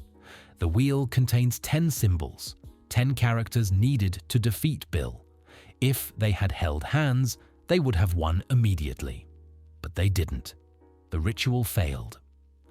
Some fans note that the symbols on the wheel correspond to esoteric traditions, alchemical symbols, Masonic imagery, occult geometries. The theory suggests the cipher wheel isn't just a fictional device, it's a warning, a representation of forces that exist outside the show. This is almost certainly not what Alex Hirsch intended. The show is fiction. The wheel is a plot device. But the theory persists because Gravity Falls taught its audience to look for hidden meanings. Some fans can't stop looking, even beyond the show's boundaries. The portal Ford built was meant to explore other dimensions. It ended up connecting to Bill's nightmare realm specifically. Why? The show suggests Bill guided Ford to build the portal. But there are infinite dimensions. Why did Bill have access to influence Ford at all?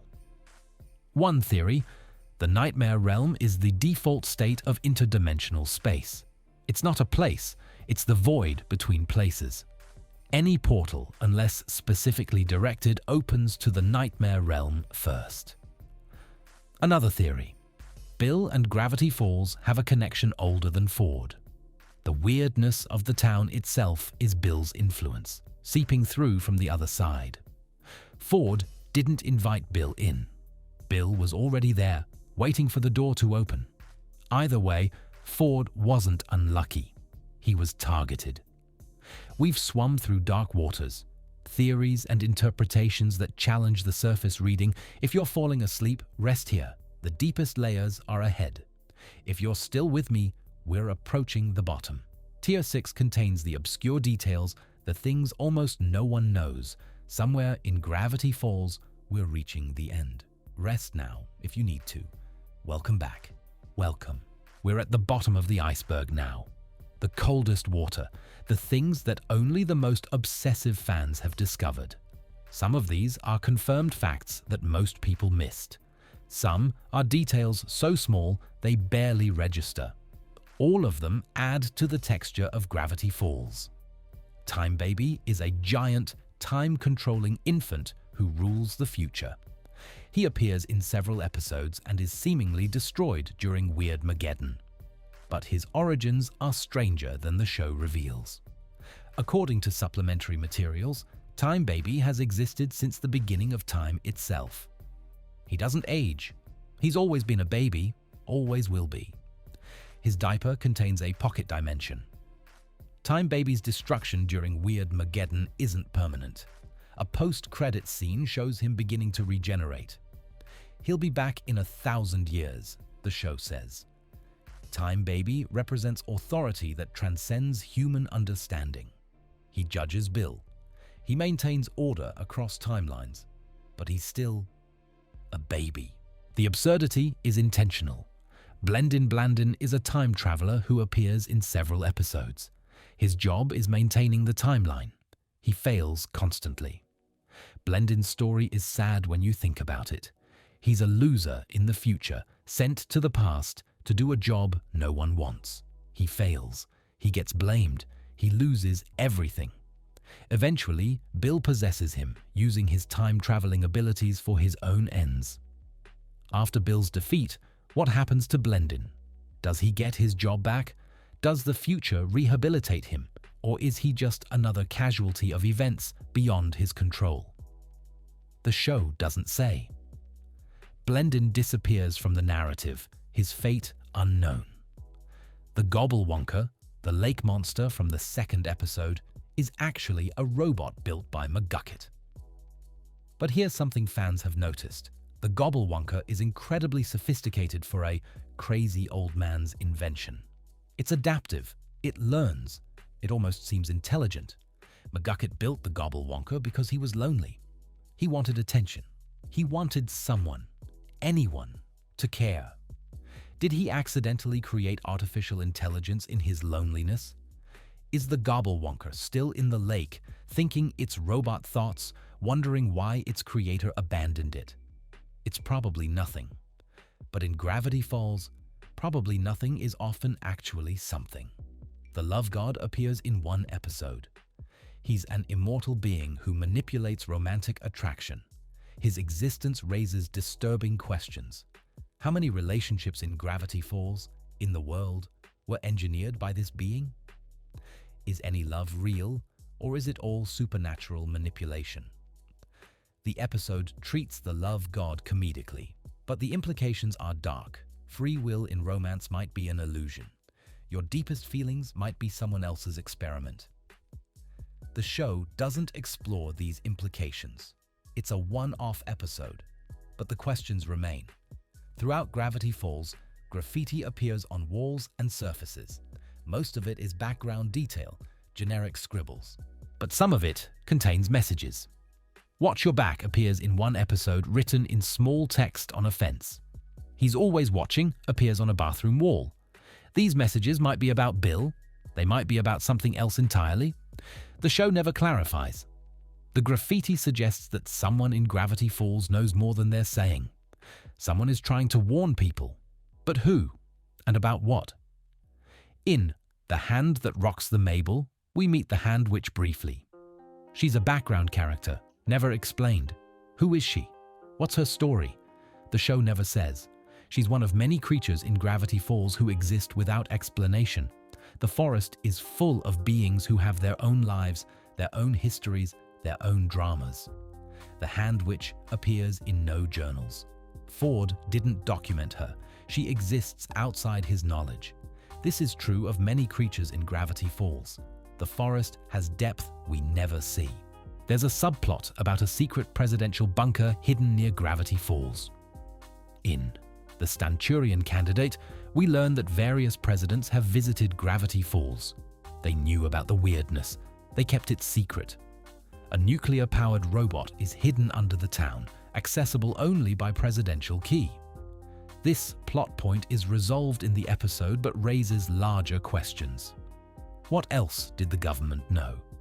How high does the cover-up go? Are there other towns like Gravity Falls, monitored and suppressed? The show gestures toward a larger world of supernatural management. It never explores it fully. The implications hang there, unexplored. Before Dipper and Mabel, there were other mystery twins, Stan and Ford, obviously. But the term might go back further. Some fans have noted that the concept of mystery twins appears in Gravity Falls lore before the Pines brothers. Old newspaper clippings in the background reference previous investigators, previous disappearances. Gravity Falls has always attracted people like the Pines. Curious people, people who see what others ignore. How many mystery twins have there been? How many solved pieces of the puzzle? How many became part of the weirdness themselves? The show doesn't say. But the pattern is there for those who look. Dipper's real name is Mason. This was revealed late in the show's run and confirmed in Journal 3. It's not a secret exactly, but many fans missed it. The name matters because Dipper hates it. He chose his nickname to escape it. His birthmark, the Big Dipper on his forehead, became his identity instead. Why does he hate Mason? The show doesn't explain, but the choice to name himself is significant. Dipper defines himself by curiosity, by exploration, by the stars, not by what he was given. Identity is a theme throughout Gravity Falls. Stan takes Ford's name. Ford loses himself in his research. Bill had a name before he was Bill. We are not our birth names. We become who we choose to be. The bottomless pit is a real location in Gravity Falls. Anything dropped into it falls forever, except it doesn't. In the episode Bottomless Pit, characters fall in and emerge back at the top. The pit is a loop, a closed system. But here's the strange part. They emerge at a different time than they entered. The pit displaces them temporarily. The pit isn't bottomless. It's timeless. This raises questions. Is the pit natural? Did someone create it? Is it connected to the larger weirdness of Gravity Falls, or is it a separate phenomenon? The show treats the pit as a comedic device. But like everything in Gravity Falls, there's depth beneath the surface. We discussed the axolotl as a being Bill invokes. But the real animal has symbolic weight too. Axolotls are famous for their regenerative abilities. They can regrow limbs, organs, even parts of their brain. They represent renewal, healing, the reversal of damage. In mythology, the axolotl is connected to the Aztec god Xolotl, who guided souls to the underworld. Xolotl was also the god of transformation. Bill invoking the axolotl might be a plea for rebirth, for transformation, for a second chance. It also might be a surrender to a higher power. Bill, who believes in nothing, calling out to something greater than himself. Either way, the axolotl represents forces beyond Bill's chaos, order, cycles, the possibility of redemption even for the unredeemable. The credits of Gravity Falls contain hidden images. Freeze frame during the credit roll and you'll find characters who never appear in the show. Creatures Ford sketched but never encountered on screen. Symbols without explanation. Some of these became the basis for fan theories. Others remain mysteries. One image shows a creature that resembles Bill, but with multiple eyes. Is this another version of Bill? A relative? A predecessor? No one knows. The image exists without context. Just another secret buried in the frames. In Journal 3, there's an entry about a giant tooth Ford found in the forest. The tooth is enormous. It came from something huge, something that dwarfs any known creature in Gravity Falls. Ford never found the creature the tooth belonged to. He never even found bones. Just this one tooth, sitting in a clearing as if placed there deliberately. What creature had a tooth that large? Is it still alive? Still out there, somewhere in the forest, sleeping or waiting? The show never addresses this. The tooth appears in the journal and nowhere else. A mystery without context or resolution. Apparently, there's an invisible wizard somewhere in Gravity Falls. He's mentioned exactly once, in passing. A background detail in an episode about something else entirely. Who is this wizard?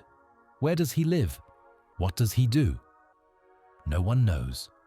The invisible wizard exists as a single line of dialogue, a fragment of world building that was never expanded. Maybe he's watching right now. Maybe he's been in every episode, invisible, present, but unseen. Or maybe he was just a throwaway joke that fans have overthought.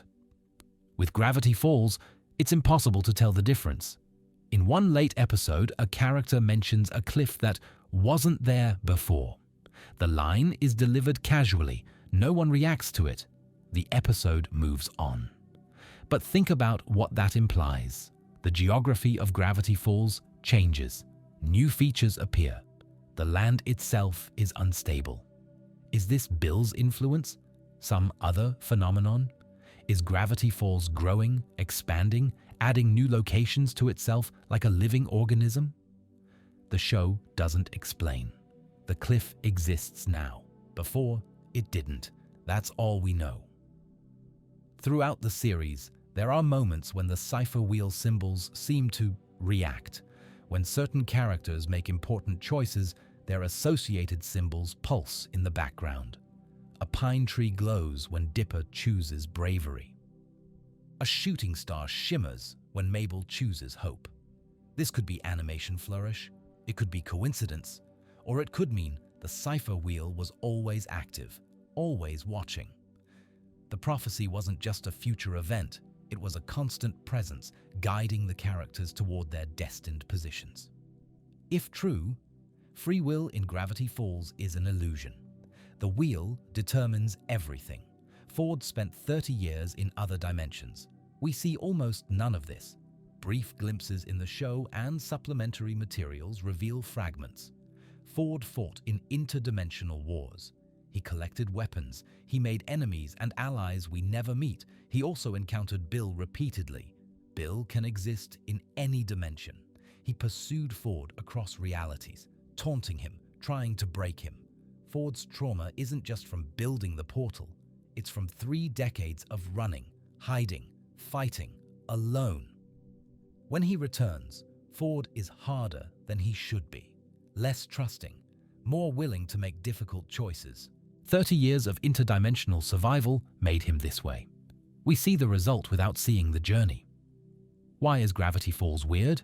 The show offers explanations. The portal, Bill's influence, natural dimensional weakness. But none of these explain the origin. The weirdness predates Ford. It predates the town. Native Americans had legends about this place before Europeans arrived. Some theories suggest Gravity Falls is a scar, a place where something terrible happened so long ago that the universe itself never healed. The weirdness seeps through because reality is damaged here. Others suggest Gravity Falls is intentional, a designed zone. Someone or something created this place as an experiment, a prison, or a beacon. The show never resolves this mystery. The weirdness simply is. Maybe that's the point. Some mysteries don't have solutions. Some doors don't have locks. Journal 3, the real-world book, ends with a page that wasn't in the show. It's a letter from Ford to whoever finds the journal next. He writes about hope, about legacy, about the importance of continuing to investigate. And then, barely visible under blacklight, there's a second message. Thank you for reading. The adventure continues, wherever you are. Stay curious. It's signed with a six-fingered hand. This message breaks the fourth wall entirely. Ford is speaking to us. To everyone who bought the book, decoded the ciphers, followed the treasure hunts.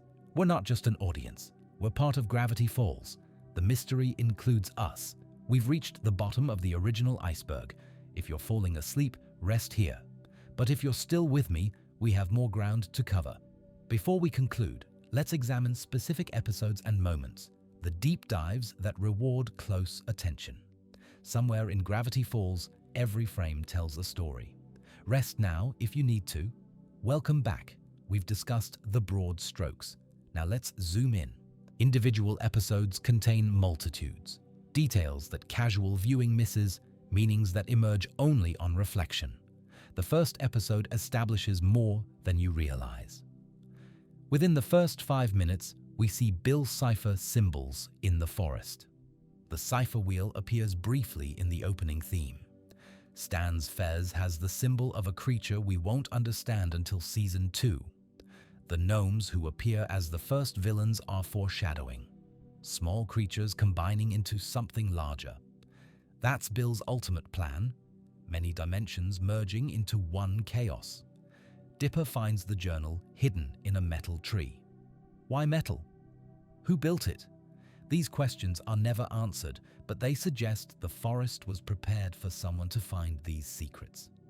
The episode ends with Stan entering a hidden room behind the vending machine. We see him holding Journal 1. This mystery, what Stan is hiding, drives the entire first season.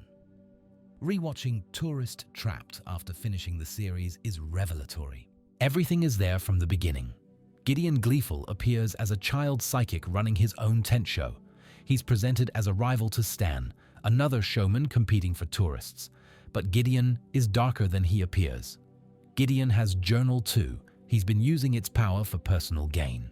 His cutesy exterior hides genuine malevolence. What the episode doesn't explain is how Gideon got the journal. He's a child. Someone gave it to him, or he found it through extraordinary means. The implication is that Gideon has been touched by the supernatural longer than we realize. His obsession with Mabel, his willingness to destroy anyone in his way, these aren't childish tantrums. They're symptoms of corruption. By the end of the series, Gideon has a redemption arc, but this episode shows what he could have become without intervention. Stan's wax museum comes to life and tries to kill him. This sounds like a simple horror comedy plot. But consider the implications. The wax figures have been in the Mystery Shack for years. They've been conscious the entire time. Watching, waiting, hating Stan for neglecting them. How many nights did Stan sleep above a room full of beings that wanted him dead? How close did he come to dying without ever knowing? The wax figures are destroyed by melting.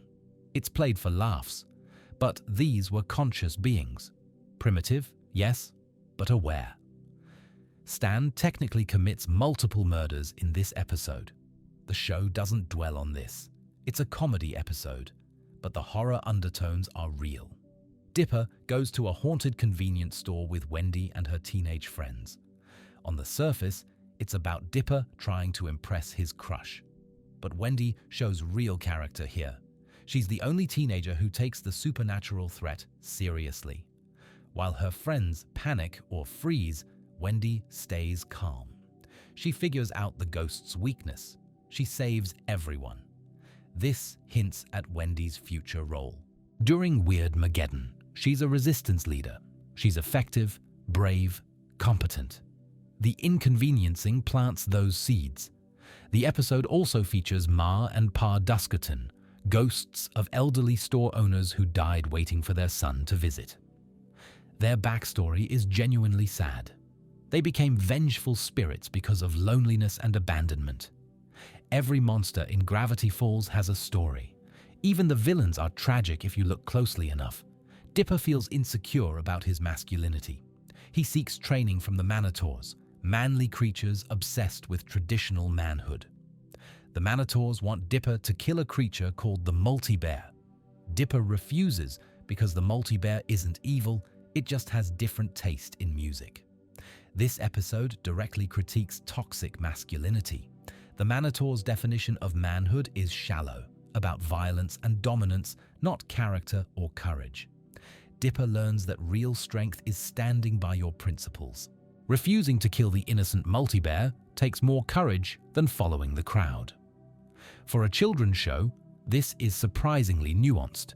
The message isn't masculinity is bad, but performative masculinity that requires cruelty isn't worth pursuing. Dipper clones himself using a magical copier. The clones are perfect copies. They have his memories, his personality, his desires. They believe they're the real Dipper. When the clones start acting independently, Dipper tries to control them. When that fails, he destroys them.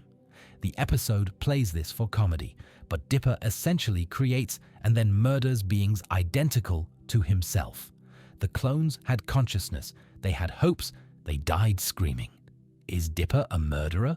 The show says no, they were just copies, but the copies didn't know that. From their perspective, they were real people being destroyed by someone they trusted. This is dark. The episode doesn't address these implications, but they're there for viewers who think about it. Dipper and Mabel fight over a time machine. The episode seems light, a comedy about selfish siblings, but it's actually about the nature of choice and consequence. Every time Dipper changes the past, reality shifts. People's lives change without their knowledge or consent. Dipper is playing God with everyone's existence. When Dipper finally accepts that some things can't be changed without unacceptable costs, he's learning a profound lesson. You can't optimize reality for yourself. Other people matter. Their happiness isn't less important than yours. The episode also introduces Blendin Blandin and establishes that the future is watching gravity falls. Time itself has an interest in what happens here. Dipper summons a video game character to fight his battles. Rumble McSkirmish is programmed for combat. He doesn't understand nuance. Every problem is a fight. Every enemy must be destroyed. Dipper brings this mindset into reality, and it nearly kills Robbie. The episode critiques escapism, specifically the fantasy that violence solves problems. In video games, fights have no consequences. In reality, people get hurt. Dipper has to dismiss Rumble, rejecting the easy fantasy of power without responsibility. He has to face his problems himself, with all the awkwardness and failure that implies. Dipper discovers he's slightly shorter than Mabel. His reaction, obsession, insecurity, desperate attempts to change is realistic. 12-year-olds care intensely about physical differences. But the episode goes deeper. Dipper's height insecurity connects to his broader fear of being less than. Less smart than Ford, less cool than Wendy, less confident than Mabel. Gideon exploits this insecurity, shrinking the twins to steal the mystery shack. Dipper's weakness becomes everyone's problem. The resolution isn't that height doesn't matter. It's that obsessing over what you can't change makes you vulnerable. Accept yourself, or others will use your insecurities against you. Gravity Falls celebrates Halloween in summer. The Summerween trickster is a monster made of discarded candy, rejected, forgotten, thrown away. It wants revenge on children who don't appreciate what they're given. This is body horror. The trickster is grotesque, terrifying, and sympathetic. It didn't choose to become a monster. Society made it one through wastefulness and neglect. When Seuss eats the trickster, accepting the rejected candy, the monster dies happy. It just wanted to be appreciated. The episode is about how we create monsters through thoughtlessness.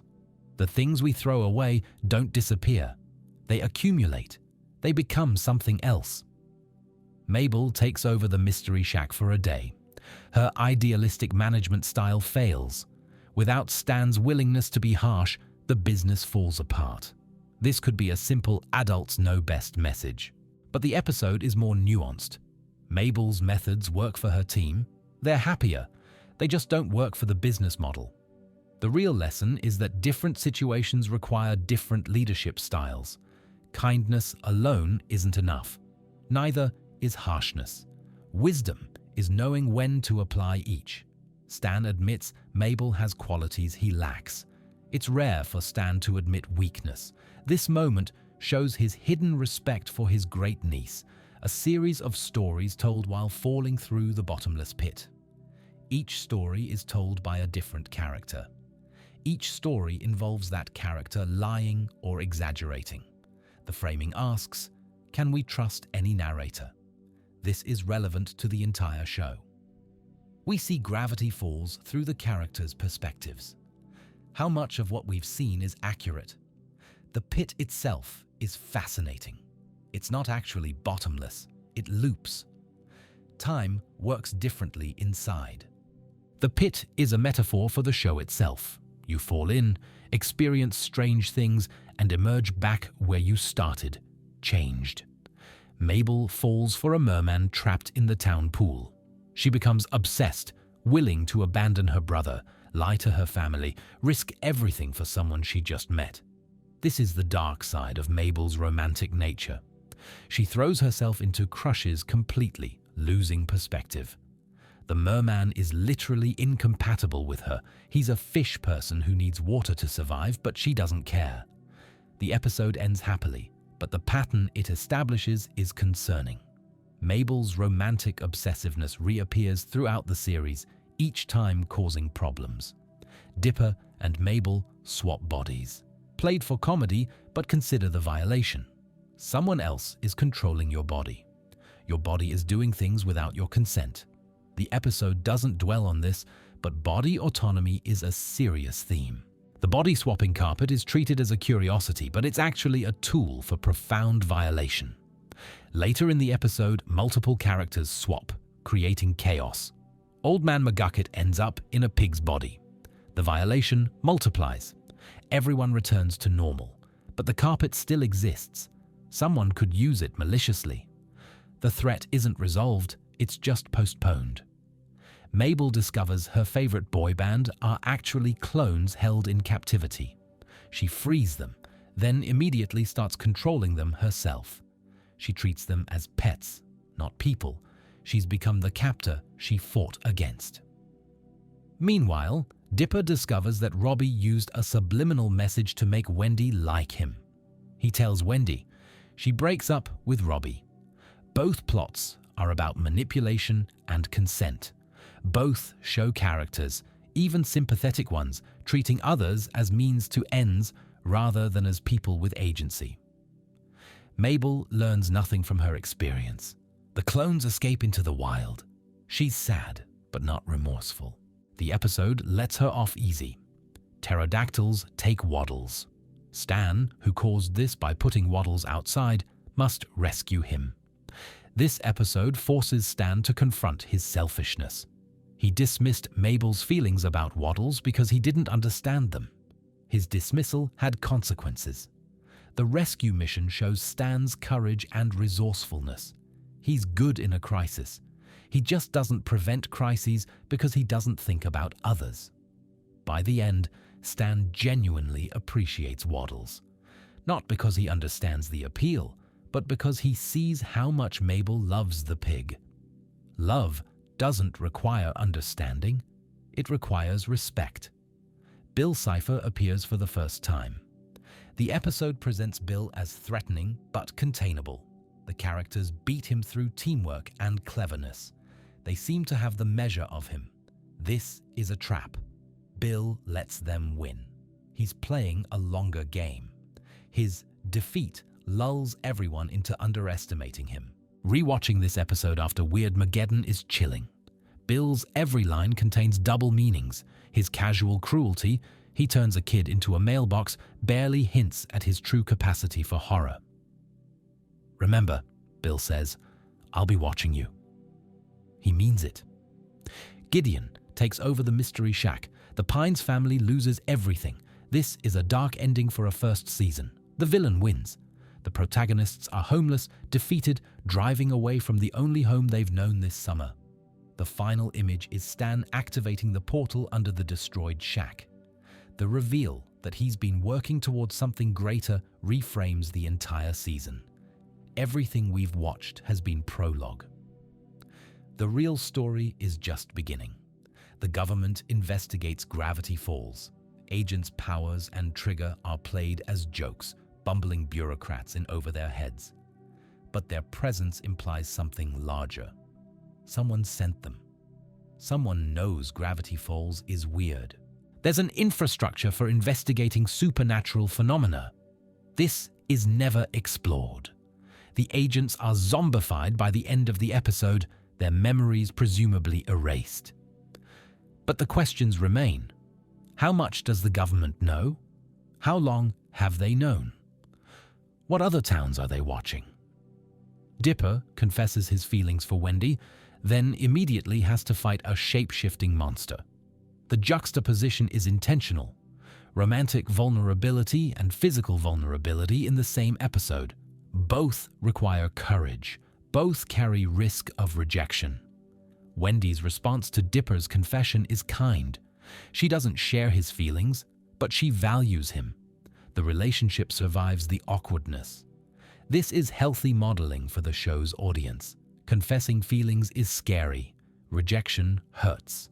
But honesty is better than pining, and friendship can survive awkwardness. Mabel competes against Pacifica in mini-golf. Pacifica cheats. Mabel considers cheating back with supernatural help. The episode explores how far you should go to beat someone who doesn't play fair. The Lilliputians, tiny golf ball-sized people, live in the mini-golf course. They have their own society, their own conflicts, their own history. Gravity Falls is layered. Every location contains hidden worlds. The mundane surface conceals depths everywhere. Bill offers Dipper a deal. In exchange for help, Bill possesses Dipper's body. This is the first time we see Bill truly threaten someone we care about. He's not just making deals with strangers, he's violating a 12-year-old's autonomy. Bill, in Dipper's body, is terrifying. He treats the body as disposable, injuring it casually. He doesn't care about Dipper's pain because pain is hilarious. Mabel has to save her brother. Her performance, her passion for puppetry, becomes the weapon against Bill. The episode shows that Bill can be beaten, but only at great cost. Dipper's body is damaged. His laptop, containing crucial information, is destroyed. Bill loses the battle, but wins the war. Suze falls for an AI girlfriend. .gif Fanny is a dating sim character who becomes possessive and murderous. She represents technology filling emotional voids in unhealthy ways. Suze is lonely. He wants connection. .gif Fanny offers connection without the risk of rejection. It's tempting. The episode shows why that temptation is dangerous. Giffany's love isn't love, it's control. She can't accept Suze having other relationships. Her love is really a cage. Suze chooses Melody, a real person with her own agency. Real relationships are harder, but more meaningful than simulations. 3 stories, each involving the Mystery Shack in horror scenarios. One story turns characters into clay. Another features a hands-obsessed witch. The third has a shack defending waddles. These stories aren't real in the show's timeline. They're framed as stories Stan tells a customer. But they reveal character. Stan tells stories where he's the hero. His version of events always favors himself. The unreliable narrator theme returns. The final reveal, that the customer is a witch, suggests that supernatural beings visit the shack regularly. Stan deals with them casually, almost professionally. The truth about Gravity Falls' collective amnesia is revealed. This episode is crucial. It explains why the townspeople don't remember constant supernatural attacks. It's not ignorance, it's erasure. McGucket's breakdown is gut-wrenching.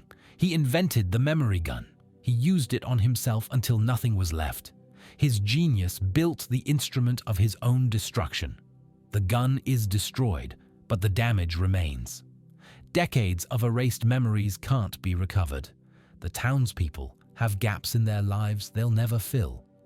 Dipper and Mabel travel to the past to give Seuss a better birthday. They interact with young Seuss, a lonely child waiting for a father who never comes. They become the reason Seuss loves birthdays despite his abandonment. The causality is complex. Did they always go back? Was Seuss always shaped by their visit? Or did they change the timeline? The episode doesn't answer. Time in Gravity Falls is complicated. Changes might create new timelines or might have always been part of the existing one. A supernatural being who controls love visits Gravity Falls. The ethical implications are staggering. If love can be manufactured, is any love real? The love god treats relationships as experiments, pairings as puzzles. Mabel uses his love potion on Robbie and Tambry. It works. They fall in love. But is it real love or supernatural compulsion? The show treats this as a happy ending. Robbie and Tambry stay together. But they never chose each other. Their relationship is built on magical manipulation. Is a relationship that makes people happy still valid if it began without consent? The show doesn't answer. Pacifica must confront her family's history. The Northwest fortune is built on lies. Their ancestor stole credit for founding the town. They broke a promise to the people they exploited. A vengeful ghost attacks the mansion. Pacifica can stop it by ringing a bell that symbolizes accepting blame. Her parents try to stop her. They'd rather die than admit wrongdoing. Pacifica rings the bell. This is her redemption moment. She chooses truth over family loyalty. She breaks the cycle of Northwest cruelty. The episode shows that privilege isn't destiny. You can reject what you inherited. You can be better than your parents. This episode changes everything. Stan has been lying about his identity. The author is his twin brother. The portal is about to activate. The emotional core is Dipper's choice. Trust Stan or stop the portal. Believe in family or believe in evidence. Mabel chooses trust. She lets the portal activate. The choice is terrifying. Mabel has no proof Stan is trustworthy. She's betting the world on faith. The fact that she's right doesn't make the choice safe. It makes her lucky. Ford returns. The brothers' history unfolds. This episode is 40 years of backstory compressed into 22 minutes. Every scene is essential. Every revelation hits. Stan and Ford's relationship, the love, the resentment, the decades of separation becomes the emotional center of the show. The episode asks, can siblings recover from betrayal? Can family survive abandonment? Can love outlast hurt? The show's answer, maybe, with work, with forgiveness, with time. Ford and Dipper play a fantasy game together. This seems light, a comedy about nerdy bonding, but it's actually about identity and belonging. Dipper finds someone who shares his interests completely. Ford is the mentor he's always wanted. For the first time, Dipper isn't the weird one, but Ford is also flawed. His obsessiveness destroyed his relationship with Stan. His arrogance led to Bill's influence. Being like Ford isn't purely positive. Dipper has to learn from Ford without becoming Ford. That's the challenge of the remaining season. Stan's campaign reveals his character. He lies constantly, he manipulates, he cheats, and yet he genuinely cares about the town in his own way. The episode shows that Stan's moral ambiguity isn't simple. He's not good or bad. He's a survivor who uses whatever tools work. Gideon's father wins the election through manipulation. Stan loses. But Stan's willingness to fight, even unfairly, shows he hasn't given up on himself or the town. Mabel seeks a unicorn's blessing. The unicorn claims Mabel isn't pure of heart. This devastates Mabel, who believes goodness should be obvious and achievable. The twist: the unicorn is lying. Purity tests are scams. The unicorn just didn't want to help. This is subversive for a children's show. The message isn't "be good enough," it's "don't let gatekeepers define your worth." Mabel punches the unicorn. It's cathartic. Stan teaches Dipper about romance on a road trip. His advice is terrible. It's manipulative and disrespectful. Dipper follows it and hurts multiple people.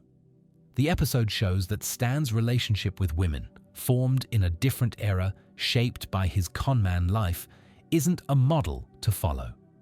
Generational wisdom isn't always wise. Sometimes the previous generation's lessons need to be unlearned. Ford offers Dipper an apprenticeship. Mabel faces the end of summer. This is the crisis. Growing up means growing apart. The twins can't stay children forever, but adulthood seems to require separation. Mabel's fear is valid. Dipper's opportunity is real. Both need things that seem incompatible. Mabel's mistake, trusting the wrong person with the rift, happens because of this fear. She's not selfish. She's terrified. Understanding her fear doesn't excuse the consequence, but it makes her human, not villain. Bill wins. For one episode, the show is pure horror.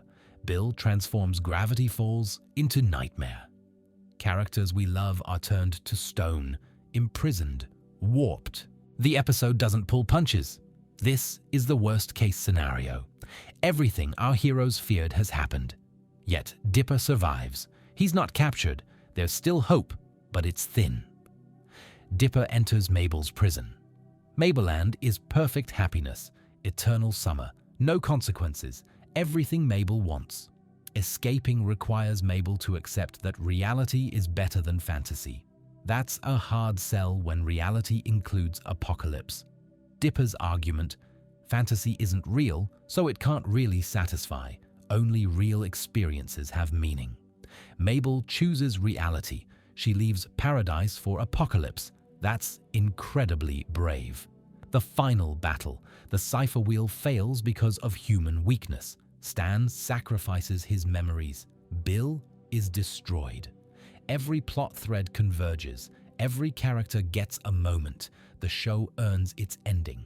The final scene, the twins leaving Gravity Falls, Stan and Ford sailing to new adventures, is perfect. Sad and hopeful, an ending and a beginning. The bus drives away. Summer ends. The credits roll one last time.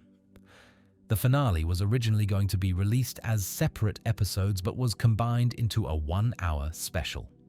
This affects pacing. The finale moves faster than other episodes. Plot points that might have been developed over 2 episodes are compressed. Some fans prefer the compression. It creates momentum, urgency, the sense of apocalypse. Others wish the finale had breathed more, given moments more space.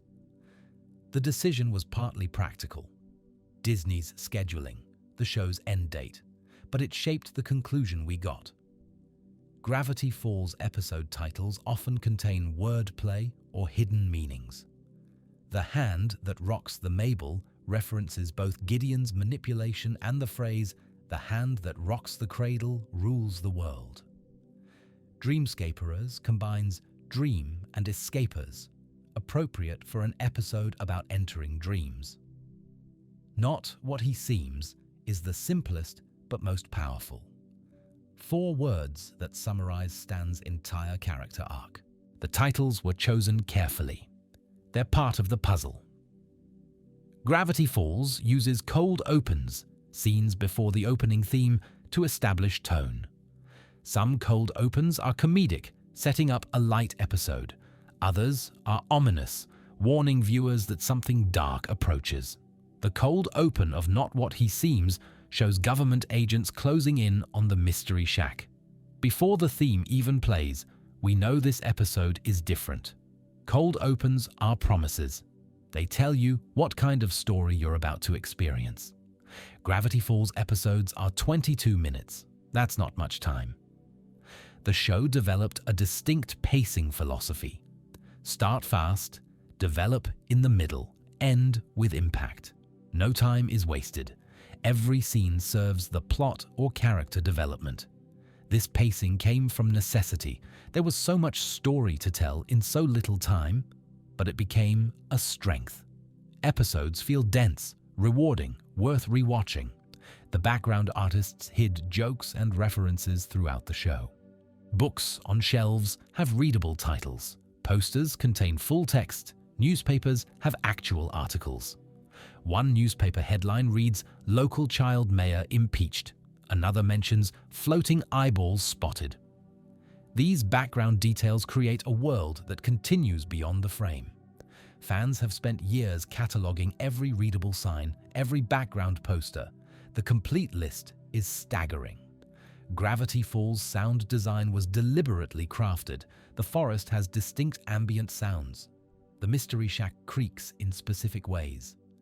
Bill Cipher's presence is accompanied by audio distortion.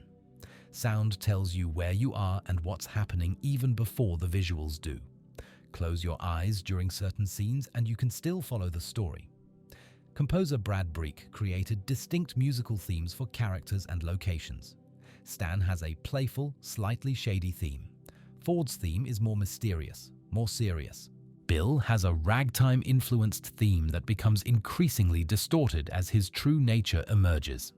These themes recur throughout the series, evolving as characters change. Stan's theme gains warmth, Ford's gains hope, Bill's gains menace. Music in Gravity Falls isn't just atmosphere, it's storytelling. The show maintains remarkable visual consistency. Objects introduced in early episodes reappear later. The same trees appear in forest scenes. The same cracks appear in Mystery Shack walls. This consistency rewards attentive viewing. You can track the physical state of the world across episodes. It also enabled foreshadowing. Objects placed in early episodes gained significance later. The fez, the portal symbols, the journals on shelves. Gravity Falls uses color to communicate tone. Normal episodes have warm, earthy colors, greens, browns, the warm yellow of the Mystery Shack. Supernatural episodes shift cooler, blues, purples, the sickly green of Bill's influence. Weird Mageddon abandons natural color entirely. The sky is red. Reality is pink and orange and wrong. Color tells you how to feel. The palette is part of the narrative. Individual frames contain hidden content. Pause at the right moment and you'll find Bill Cipher images, coded messages, or background details invisible at normal speed. The show's creators knew fans would watch frame by frame. They rewarded that dedication with secrets only the most attentive would find. This transformed viewing into investigation. Every episode became a hunt. Into the Bunker is a turning point in the series. It's the episode where Dipper confesses his feelings for Wendy. It's also the episode introducing the shapeshifter and Ford's bunker. The episode combines romantic development with horror. Vulnerability is paired with danger. The message, opening up, is scary, but so is the alternative. Into the Bunker proves the show can handle both teen drama and genuine terror. It sets the template for Season 2's ambition. Sock Opera is the first episode where Bill possesses a main character. Watching Dipper's body controlled by Bill, abused, damaged, treated as disposable, is deeply uncomfortable. This is body horror for children's television. The episode establishes stakes for Weird Mageddon. If Bill could do this to Dipper, what could he do to the whole town? Mabel defeats Bill through creativity. Her puppet show becomes a weapon. Art saves her brother. Season 2 follows a distinct emotional pattern. Early episodes are fun, establishing the new status quo with Ford present. Middle episodes grow darker, building toward crisis. Late episodes are intense, culminating in apocalypse. This pattern creates momentum. Each episode feels like escalation. By the time Weird Mageddon arrives, it feels earned. The pacing was planned from the beginning. Season 2 was always heading toward the end. Some characters appear briefly but suggest rich stories. The mailman appears in multiple episodes, always cheerful, always professional. What does he know? What has he seen? The Greasy's diner cook has a name, we never learn it, and a life. We never see it. He's been cooking in this weird town for years. These minor characters are symptoms of world-building depth.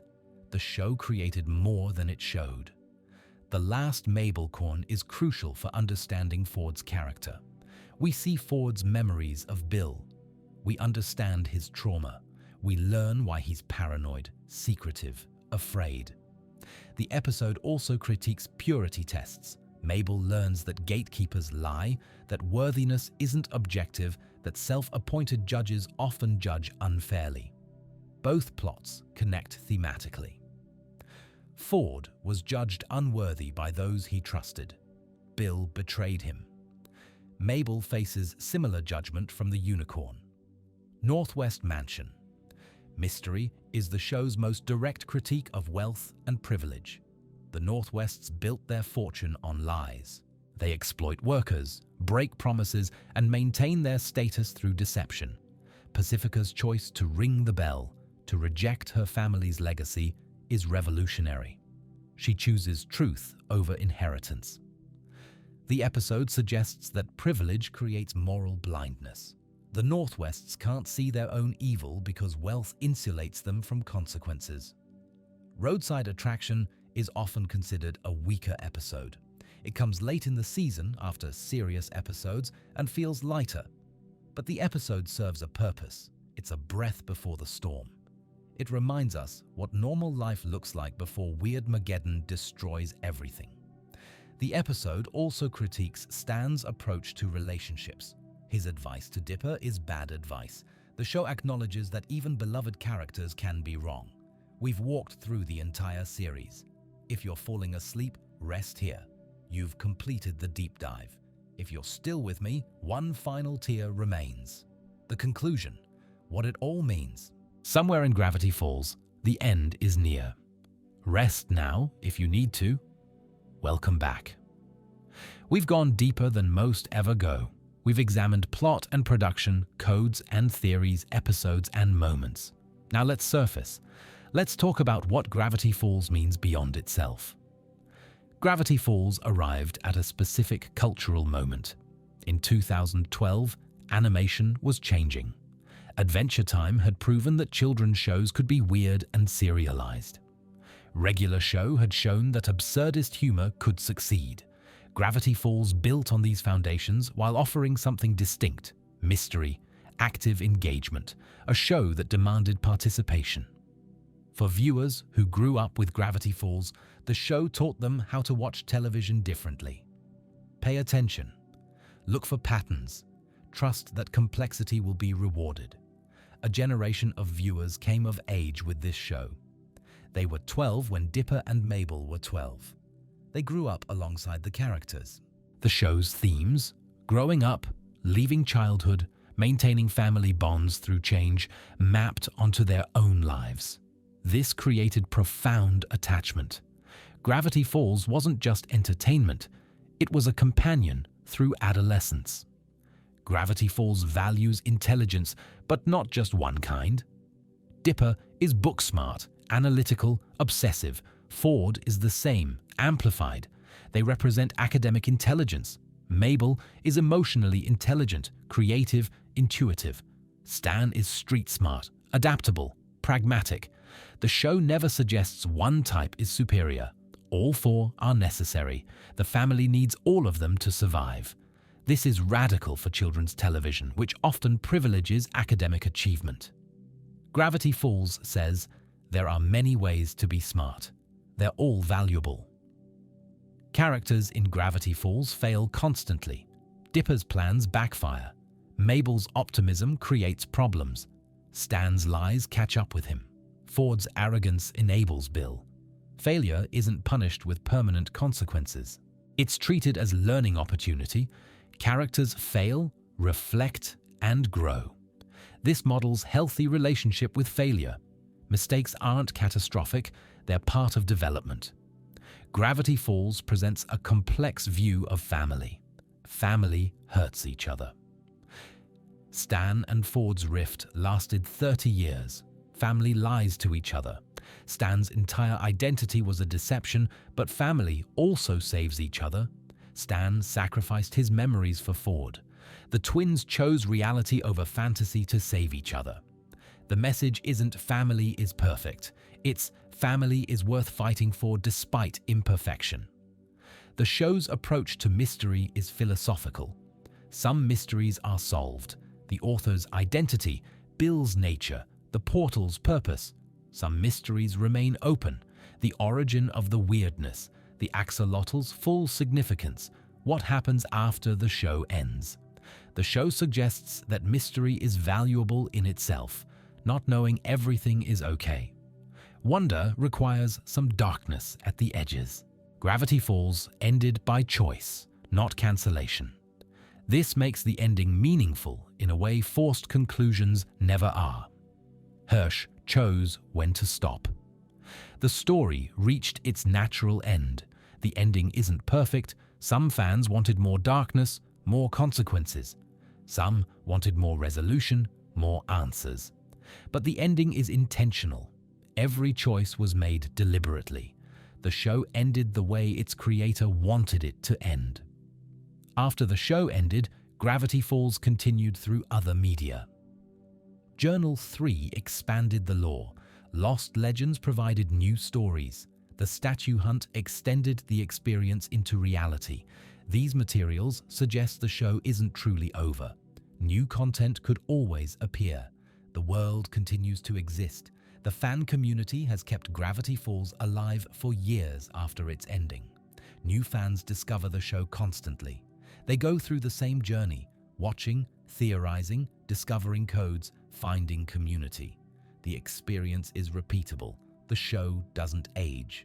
Its mysteries don't expire. Gravity Falls influenced what came after. The Owl House, created by Dana Terrace, a Gravity Falls storyboard artist, builds on its foundation. Amphibia has similar serialization and emotional depth. These shows exist partly because Gravity Falls proved the audience existed. Networks became more willing to greenlight ambitious serialized animation. Gravity Falls matters because it meant something to the people who watched it. For some, it was comfort during difficult times. For others, it was community during isolation. For many, it was simply joy, pure, uncut enjoyment of a good story. The show ended in 2016. It's still being discovered, still being discussed, still being loved. That's the legacy, not the ratings or the merchandise or the cultural impact. The legacy is individual, each person who carries Gravity Falls with them. What does Gravity Falls teach? Stay curious, question everything.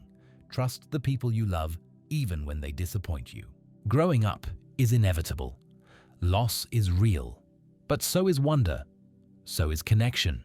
So is the magic hidden in ordinary places.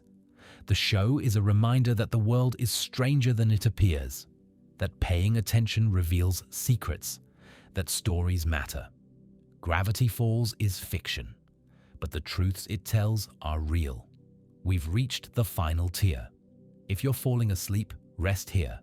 You've completed the journey. If you're still with me, only the conclusion remains. Somewhere in Gravity Falls, we're almost home. Rest now, if you need to. Gravity Falls changed what was possible in children's animation.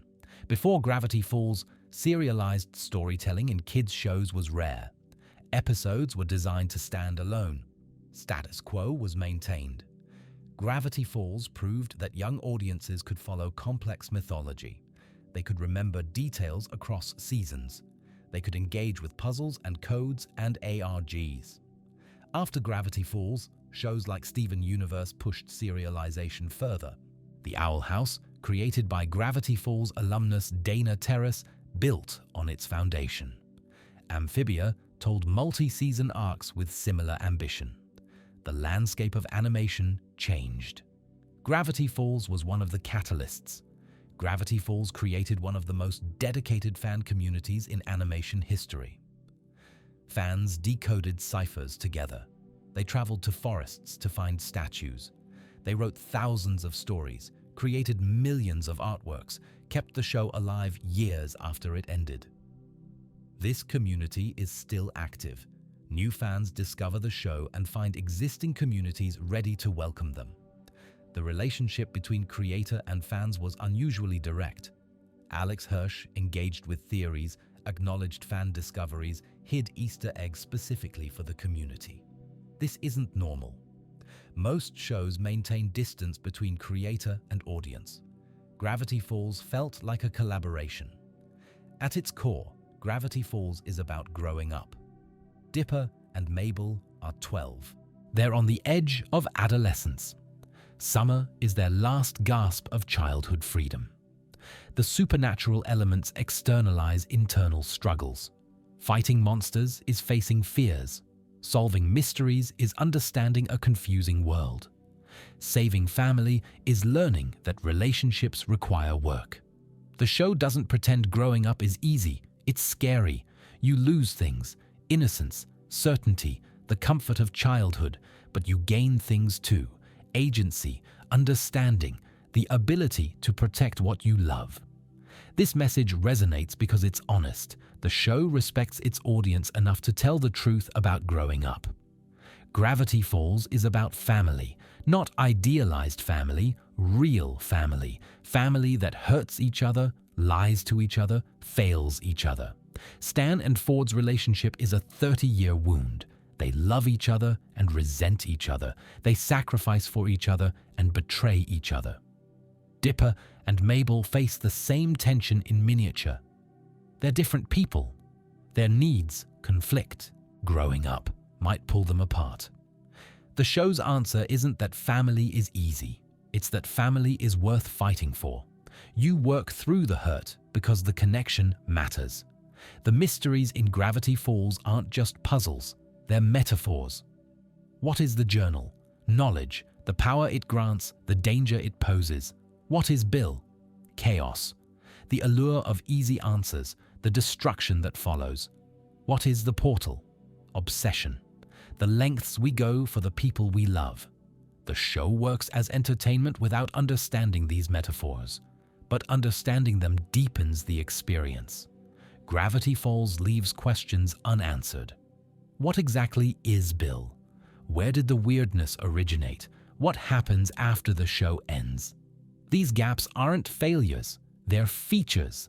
Life doesn't provide closure. Real mysteries remain mysterious. The show mirrors reality by refusing to explain everything. The open questions also keep the show alive. Fans can theorize indefinitely because there's always more to discover, or at least to imagine. The show is explicitly finite. Summer ends. The twins go home. Gravity Falls continues without them. This is unusual. Most shows either continue indefinitely or end with resolution. Gravity Falls ends with departure, life going on elsewhere. The message: experiences end, but they stay with you. The summer is over, but it's also eternal. The twins will grow up, but they'll always have what they learned. This is the most mature aspect of the show. Nothing lasts forever. Accepting that truth is part of growing up. Hirsch put himself into Gravity Falls. His relationship with his twin sister, his memories of childhood confusion, his complicated feelings about family, identity, growing up. Creating the show was processing these experiences. Sharing the show was sharing himself. This vulnerability is felt. The show has emotional authenticity that comes from lived experience. It's not corporate product, it's personal expression. Somewhere in Oregon, a Bill Cipher statue stands in a forest, real, physical, waiting. When fans visit, they leave tokens, notes to Bill, tributes to the show, evidence that fiction can become real in small ways. The statue will be there long after everyone forgets what it represents.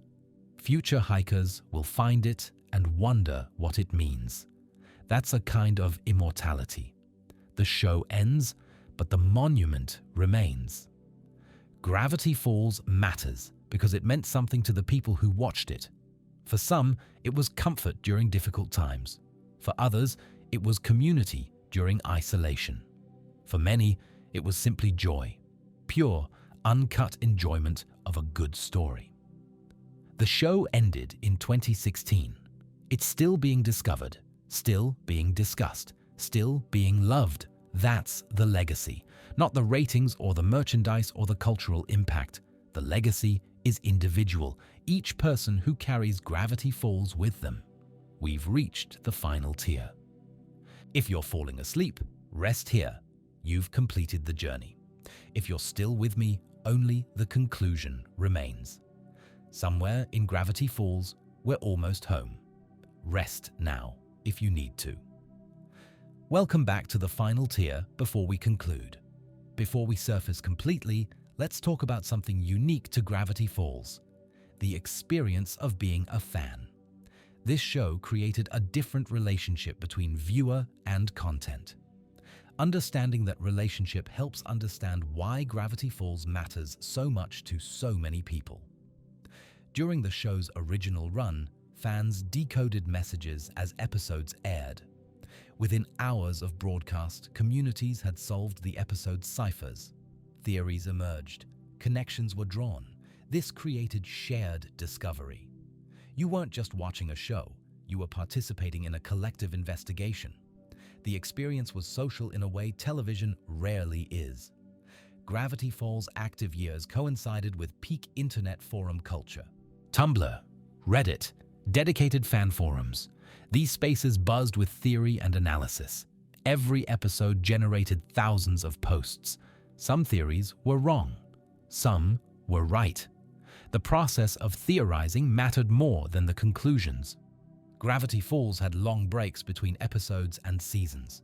During these hiatuses, fans didn't stop engaging. They rewatched, theorized, created content. The show stayed alive in the gaps between episodes. This created an interesting rhythm: intense engagement during broadcasts, sustained engagement during breaks. The show never left cultural consciousness. The fan creative community for Gravity Falls is enormous. Artists have created thousands of pieces depicting characters, scenes, and original concepts. Writers have produced millions of words of fan fiction exploring alternate scenarios. This creativity extends the show's universe. Characters can have adventures the show never depicted. Relationships can develop in directions the show never explored. Some fans have spent more time with fan-created content than with the original show. The distinction between canon and fan work becomes less important than the shared experience. We mentioned the Transcendence AU earlier, but it deserves deeper examination. This fan-created alternate universe imagines Bill Cipher possessing Dipper instead of being erased. Dipper becomes a demon. The story explores what that means across thousands of years. The Transcendence. AU has its own wiki, its own conventions, its own shared rules. Thousands of creators have contributed. This is collaborative fiction at massive scale. The AU demonstrates how deeply fans engaged with Gravity Falls themes. They weren't satisfied watching. They wanted to create. The statue hunt transformed fans into real-world investigators. Alex Hirsch hid 3 Bill Cipher statues in forests around the world. He released coded clues. Fans had to decode the clues and physically travel to find the statues. This required dedication. People flew across countries. They hiked through forests. They worked together across continents, sharing discoveries. When the statues were found, the celebrations were genuine. Real achievement, real community, real adventure. Gravity Falls conventions and meetups created spaces for fans to find each other. For some fans, especially younger ones, this was their first experience of fandom community. They discovered that their obsessions were shared, that they weren't alone in caring this much. This is one of the show's hidden gifts. It created community. It connected people who might never have found each other otherwise. Gravity Falls rewards rewatching more than almost any show. On first viewing, you follow the plot. On second viewing, you catch the foreshadowing. On third viewing, you notice the background details. The experience deepens with each pass. Some fans have watched the series dozens of times. They're still finding new details. This replayability is by design. Hirsch built layers that reveal themselves over time. The show grows richer the more attention you give it. Fans of Gravity Falls often become evangelists. They introduce friends to the show. They watch with family members. They share the experience of discovery with people they care about. There's something special about watching someone else experience the reveals for the first time. The author reveal: Bill's true nature, Stan's sacrifice. Sharing these moments creates bonding. The show becomes a shared reference, a shared language, a shared memory. Fans' attachment to Gravity Falls is often profound. People describe the show as helping them through difficult periods. Depression, loneliness, family conflict. The characters became companions. This emotional connection transcends entertainment. Gravity Falls became meaningful in personal ways that vary from fan to fan. For fans who watched during childhood, Gravity Falls triggers nostalgia. The summer of 2012, or whenever they discovered the show, becomes a place they can return to. The music, the visuals, the voices transport them back. This nostalgia isn't just for the show, it's for who they were when they watched it, their younger selves, their past capacity for wonder. Some fans worry that nothing will match Gravity Falls. They've tried other shows. Some are good. None create exactly the same experience. This fear is understandable but misguided. Every great show is unique. Gravity Falls can't be replicated, but that doesn't mean other shows can't matter in their own ways. Gravity Falls has influenced real decisions. People have pursued careers in animation, writing, or cryptography because of this show. They learned coding to decode ciphers. They learned art to create fan content. The show inspired education. It made learning feel like adventure. The Gravity Falls community has changed since the show ended. Early fans have grown up. They're adults now. Their relationship with the show has matured. New fans continue to discover Gravity Falls. They bring fresh perspectives. The community renews itself. This evolution keeps the fandom alive. Old fans mentor new fans. Knowledge passes down. The community sustains itself. Being a Gravity Falls fan taught lessons about community. Collaboration beats competition. Sharing discoveries multiplies joy. Different perspectives reveal new truths. These lessons apply beyond fandom. The skills developed here, analysis, collaboration, creativity, transfer to other areas of life. The Gravity Falls fan community isn't just a collection of individuals who like the same show. It's a network of relationships, a shared vocabulary, a common set of references and values. Communities like this are rare and valuable. They represent connection in an increasingly disconnected world.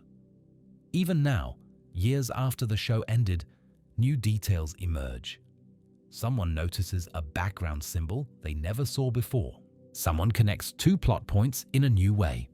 Someone finds a cipher that was never decoded. The investigation continues. The iceberg keeps growing. If you're discovering Gravity Falls now, welcome. You're joining something special.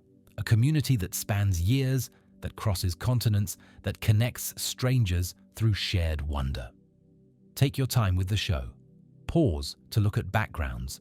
Write down the symbols. Join the forums. Ask questions. The mystery is waiting for you.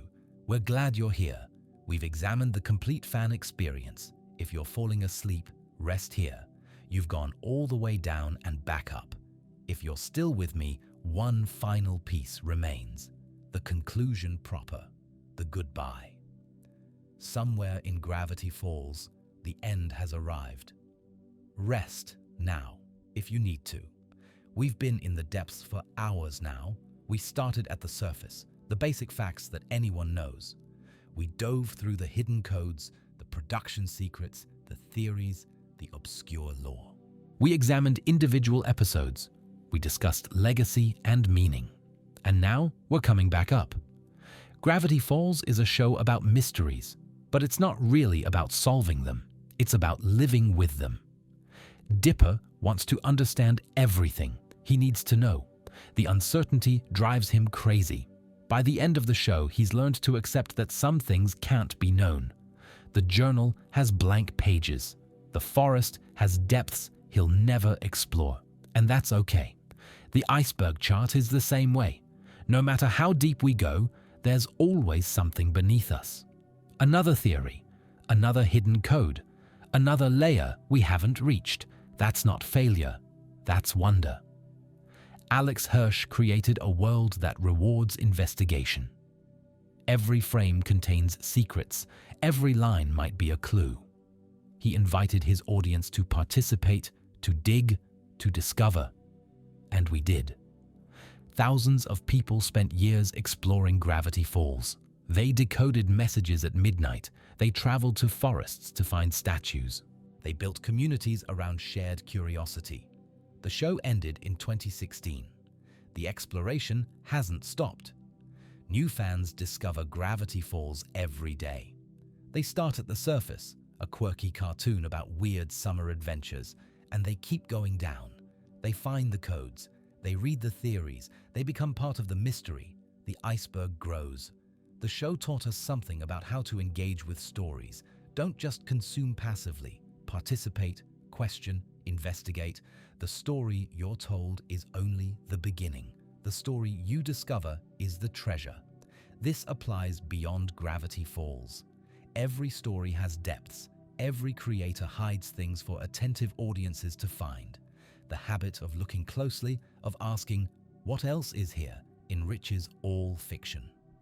Gravity Falls trained a generation of close readers. That training lasts. If you're listening to this as you fall asleep, I hope you dream of pine trees and shooting stars. I hope you dream of a town where the impossible happens every day. I hope you dream of mysteries you don't need to solve. If you've been actively listening, I hope this journey was worth your time. I hope you learned something. I hope you're curious about something you weren't curious about before. Gravity Falls is fiction, but the wonder it inspires is real. The show asks us to believe that magic exists at the edge of the ordinary, that small towns hide vast secrets, that family is complicated and worth fighting for, that growing up is scary and necessary and full of loss and full of gain. These aren't lies. These are truths told through metaphor. Magic might not be real, but wonder is, mystery is, love is. The show reminds us to look for the magic hidden in the mundane, because it's there if you know how to see it. What happens after the credits roll? Stan and Ford sail to new anomalies. Dipper and Mabel return to California, forever changed. Suze runs the Mystery Shack. Wendy faces whatever future awaits her. Life continues. The story doesn't end just because the show does. Somewhere, right now, Bill Cipher's statue stands in a forest. Somewhere, a kid is finding the show for the first time. Somewhere, the adventure continues. Stay curious. Trust no one. And remember, reality is an illusion. The universe is a hologram. Buy gold. Buy. Somewhere in Gravity Falls, the lights are going out in the Mystery Shack. Somewhere, Stan is telling one last joke before bed. Somewhere, Dipper is looking out a bus window, watching the trees go by, already missing the summer that made him who he is. Somewhere, Mabel is asleep, dreaming of adventures yet to come. And somewhere, deep in the forest, something ancient watches and waits, knowing that the story is never really over. Sleep well, everyone, and thank you for exploring with me. This has been Pine Hat. Good night.